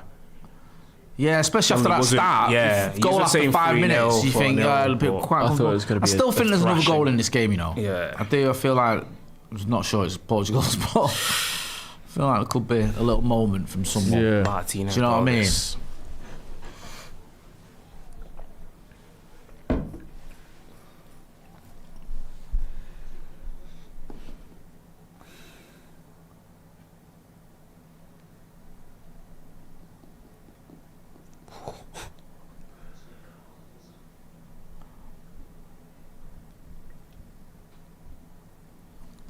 What you saying on the big three midfielders then? Fernandes, Neves and Vitinha, how they played today? Quiet, yeah. I think Congo have done very well to kind of neutralise that, which is smart because it's obviously their biggest strength. But yeah, none of them have been able to really get stand on out. the Yeah, for a I mean, kind of Neves obviously scored, but other than that, I've not really seen too much. Is he off? What do you call it? Chico. Yeah, Chico. Yeah, that's his nickname. He's been a good outball for them. Yeah, I think they've lacked that.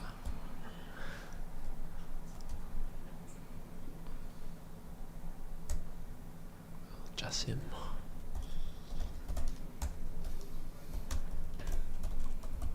Is that Bruno? Oh. Yeah, I thought he looked offside. I don't know if it's saying he's offside or not.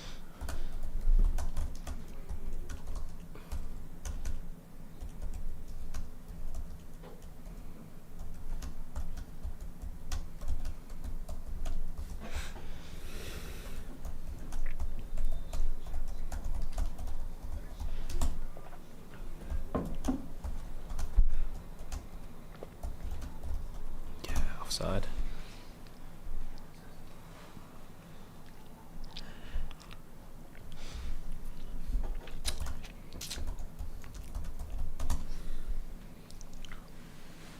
Goncalo Ramos. Mate, that's kind of what you do, isn't it? If you weren't... He's not... 1-1, you need a goal. He's not going to take Ronaldo off. No. You still feel like he's Yeah. We've changed the options on the wings, so this is Ronaldo still there. Don't know what we do. Keep him on, or say keep him on. He's got that clutch. He's got that clutch gene. You get what I'm saying? So could always put a chance on that. Congo run out of steam. It's for the taking for us, to be fair, but if we don't take advantage of it, then...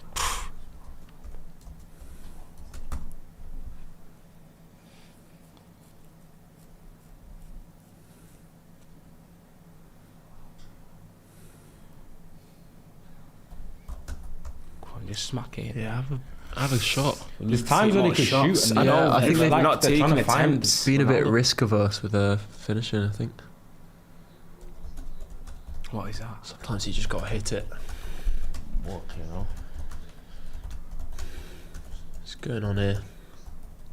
Ooh.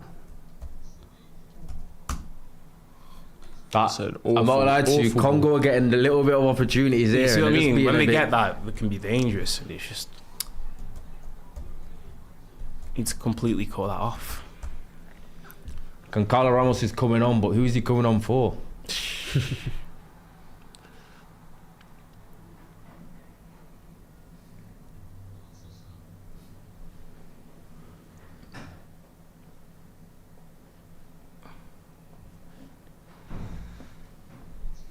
There he goes. No. Hit that too hard. Ooh. Go on. Oh. That was a foul. I'm not sure that was that's too a light. foul, you know. That's too light. That. I feel like he's he like just got 5'5" as well. I You're feel not like he beating him in a just got- tussle. I feel like he just got outwormed. Look at the size of the both of them too. I feel Surely like put that into Consal just consideration. got round him like quite like Look at that. athletically. Look. I think he just. Nah, Nah, it's not a foul. no, It's not a foul. Vitinha off. Is that for Ramos? For Ramos, yes. Wow. 4-4-2. Yeah. Is that Carvalho on? William Carvalho. Yeah. Nah. No, Carvalho, the Chelsea centre, Ricardo Carvalho. Just see him on the bench there.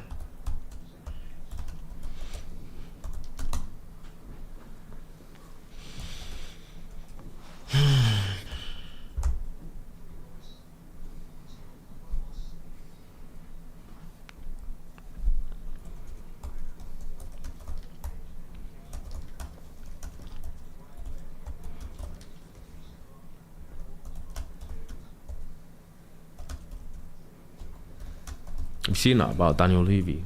Simon Jordan baited him out, Hey. saying that how like Daniel Levy sent a text to Simon Jordan saying, "Oh, Tottenham got their pants pulled down for Van Heck." Really? Who said that? Simon Jordan sent it to Daniel Levy? Yeah. Go on, Leo. He's not him. Nah, it's Wan-Bissaka though. Yeah. Yeah. Yeah.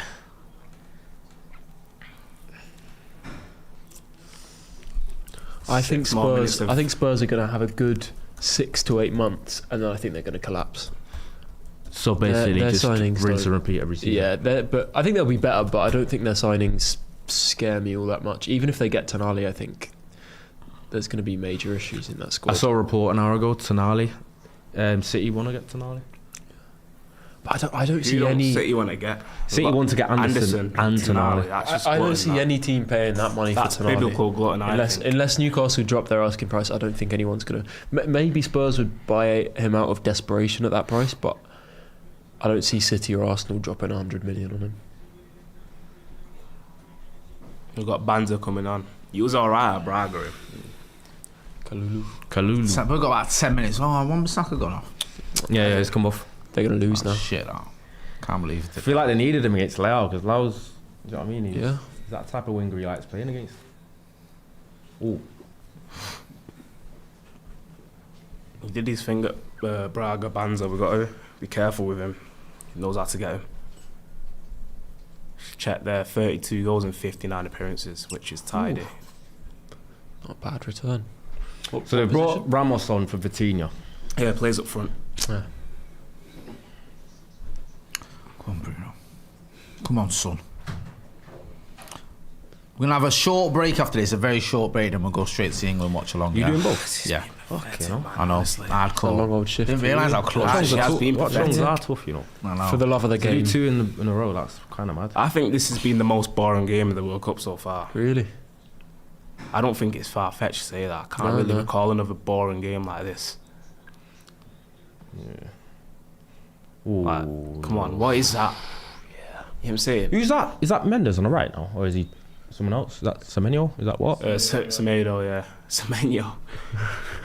Semedo. Oh yeah. Semedo. Yeah, Semedo. Yeah. Nelson, man, like Nelson. He's a bit of a He was at Wolves. I don't know where he's at now. There's always something going on with Nelson. He's at Saudi Arabia. Like, he's a busy guy. Yeah. If you watch him. Was that Barcelona at some point? Was it? Yeah. You know. Barcelona's a crazy club. Bro, we've had like Martin Brady, like Adama Traore. We've had Emerson Royale as well. De La Feu. Had all sorts of players. It's just Real Madrid are going through that phase now, where they're just getting Dumfries and stuff. Honestly, I think they're going to be a bit rubbish. Fenerbahce, fair enough. we are. Go on, Leo. Oh, wait, sorry. Go on. Go on. Get up there. Fucking hell. He's not getting that big move this summer, I'm not going to lie. But it's a bit... He's not getting that big move, bro. It's a bit bold the way he's come out and basically said his time at Milan is up. Exactly. He's put himself in the shop window. I mean, but is if there anyone I heard Amarim was... When a club, If I heard Amarim was coming to my club, I'd do I'd be swimming. I'm not getting no farms swimming away. I hope AC Milan don't have any good up and coming youngsters. Otherwise, you're getting good luck to them. Ostracised or sold. Did it to Mateus Fernandes, did it to Menu. I don't know who they have there. Cycle, Wilkerson. Oh, nearly. See, like, Ronaldo's always there. Time, I'm always looking at his movement. I don't know. Like, what do you think's more embarrassing, Spain drawing to Cape Verde or this game? Say if we draw. No. Spain, Cape Verde is worse. Congo are better than Cape Verde. They're a respectable side, Congo. They've got some I don't Premier think there's any. League Like, players. you're looking at some of these players, the Premier League players, aren't they? Like, Yeah, to be fair. no disrespect to Cape Verde, but they've got lads who've joined from LinkedIn. Like, it's like, LinkedIn. you know what I mean? I think a lot of them play in the Portuguese league. Yeah, Portuguese for, league, like, yeah. for the lower teams in the league. Right, okay, fair enough. Yeah, as well. So.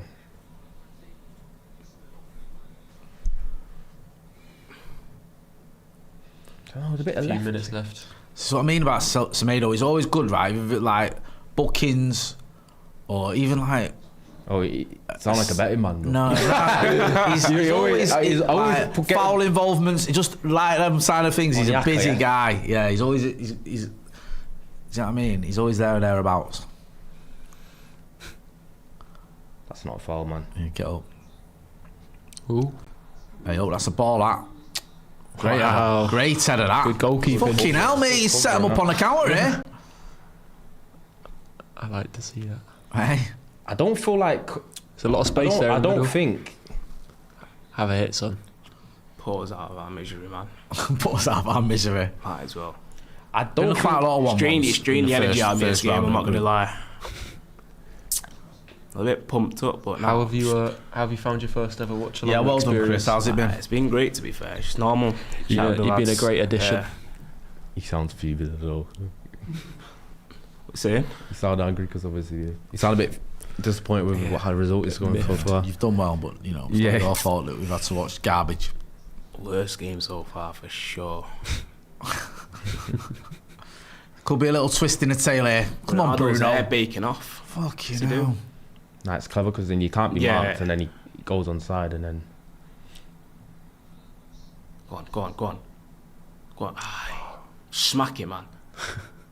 Bruno. Trivella. Bravo. And again. Go on. Bruno, smack one. Wow. That's a little stretch there. How long's he had it on?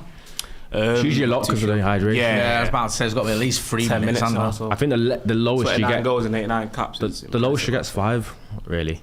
Because it's 3 minutes for hydration. Yeah, that's very impressive. Yeah, 5. See that? At least someone's having an effort. It's not far off.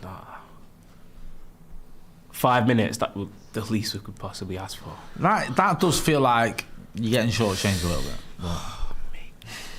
It's enough for something to happen, though. It is. Both sides, I'm saying. The game's going to be really open in these last 5 minutes, I feel.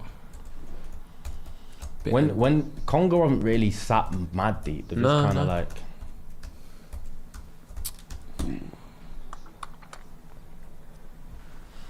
Just needs one more chance, doesn't he, Ronaldo? Yeah.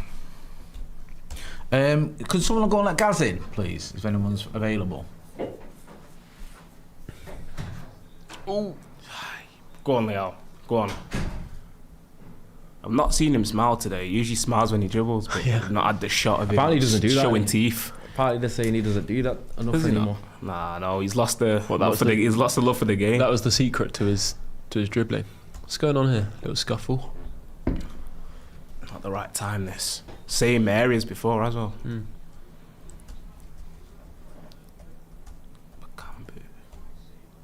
That clip of him stroking the conference. Oh my! That's Wait, yellow. That's not a red. That's a definite yellow. It's a yellow. It won't be a red, but if it was deeper, it could have been a red. He's trying to say he grabbed him by his throat. It looked like, and he's acting like he just got punched in the jugular. But come on,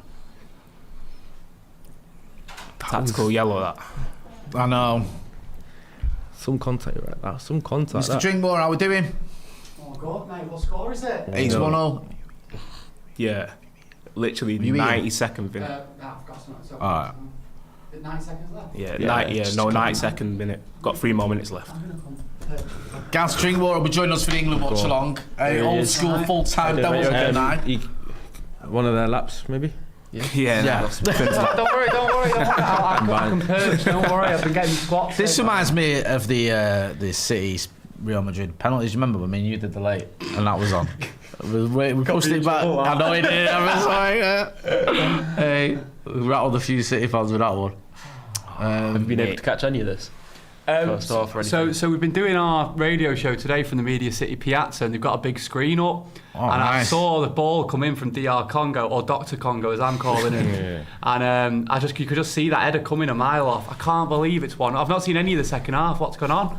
Been a bit dead. Really? Yeah. Do you want anything? Oh no, I'm good. Not much going on, to be honest. Wow. Bruno's just had an effort from distance, gone just wide. It's been a bit of a flat game. Cristiano, who's our resident Portugal fan, is a little bit disappointed. Bit disappointed with it all, to be honest with you. Yeah. I had you lot down as favourites. Yeah. Myself included. Especially after France and Argentina were so impressive yesterday. It's like England need to turn up as well now. Yeah. I think they will. Yeah. Oh, nice. There you go. Go on. Oh, You can't took take that one. touched too many there. Who's that? Semedo? Yeah. Ronaldo's on the pitch still. Yeah. Still never take it. This was one of those where Ronaldo's all prime. right. I always thought like whenever there's a goal needed like this for Real Madrid, he always scored. Yeah. He had like this Same. clutch gene where. He's saying here. Let's see. Yeah. What can he do? Is it Bruno taking Unk still got I it. just don't know about the outs. Yeah, it's Bruno. Unk still got it. Here we go. Good hands. Fair play Fairs. goalie. Well, Fair play goalie. You got to remember the 6-second rule, mate. Otherwise, it's another corner. Yeah. Oh. Go on. Might be one more in it now. Smack Nice it ball. up It's there. a fucking ball. What a ball. Yeah. Go on, Bruno. Go on, Bruno. Go on. Bruno Fernandes, that's one of the worst passes I've ever seen you play, lad. Nah. What? Fucking hell, hell. He's One more Got 30 attack. seconds left. Oh, what is he doing? Yeah. Bambi on ice there. Can't believe Bruno did that, you know. That is not, Where's that carrot? Fucking hell. that's not very Bruno. He moved his head towards him then. What's that about? He's That's just absolute nonsense over nothing. Blow the whistle. He's had enough. He's had enough of it, that's it.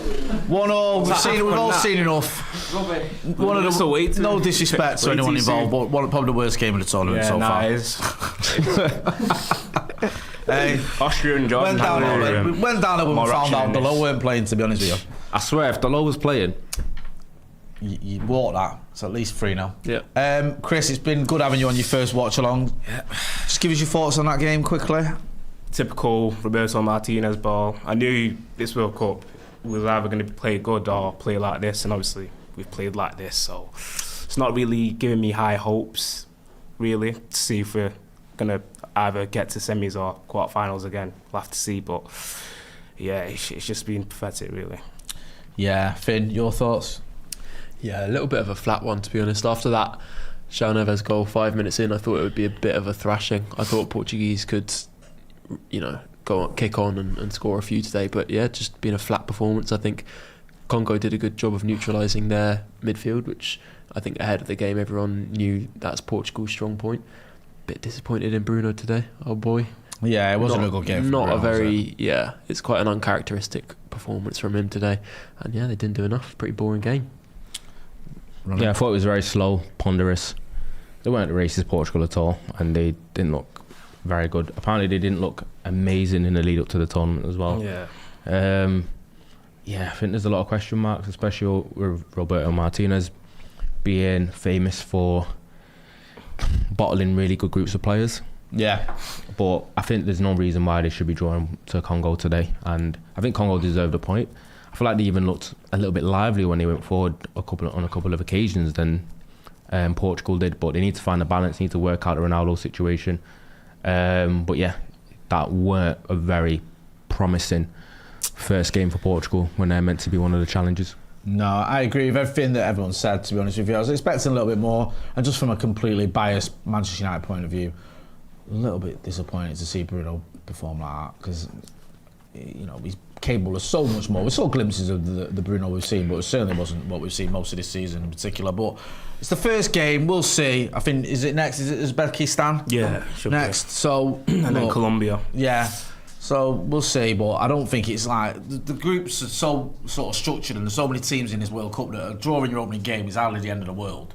Yeah. Especially when you look at some of the other fixtures as well. So we'll see, but hopefully next time we'll see more of the Bruno we've seen this season. Ronnie, always a pleasure. Thank you. Go and check out Ronaldo Brown channel.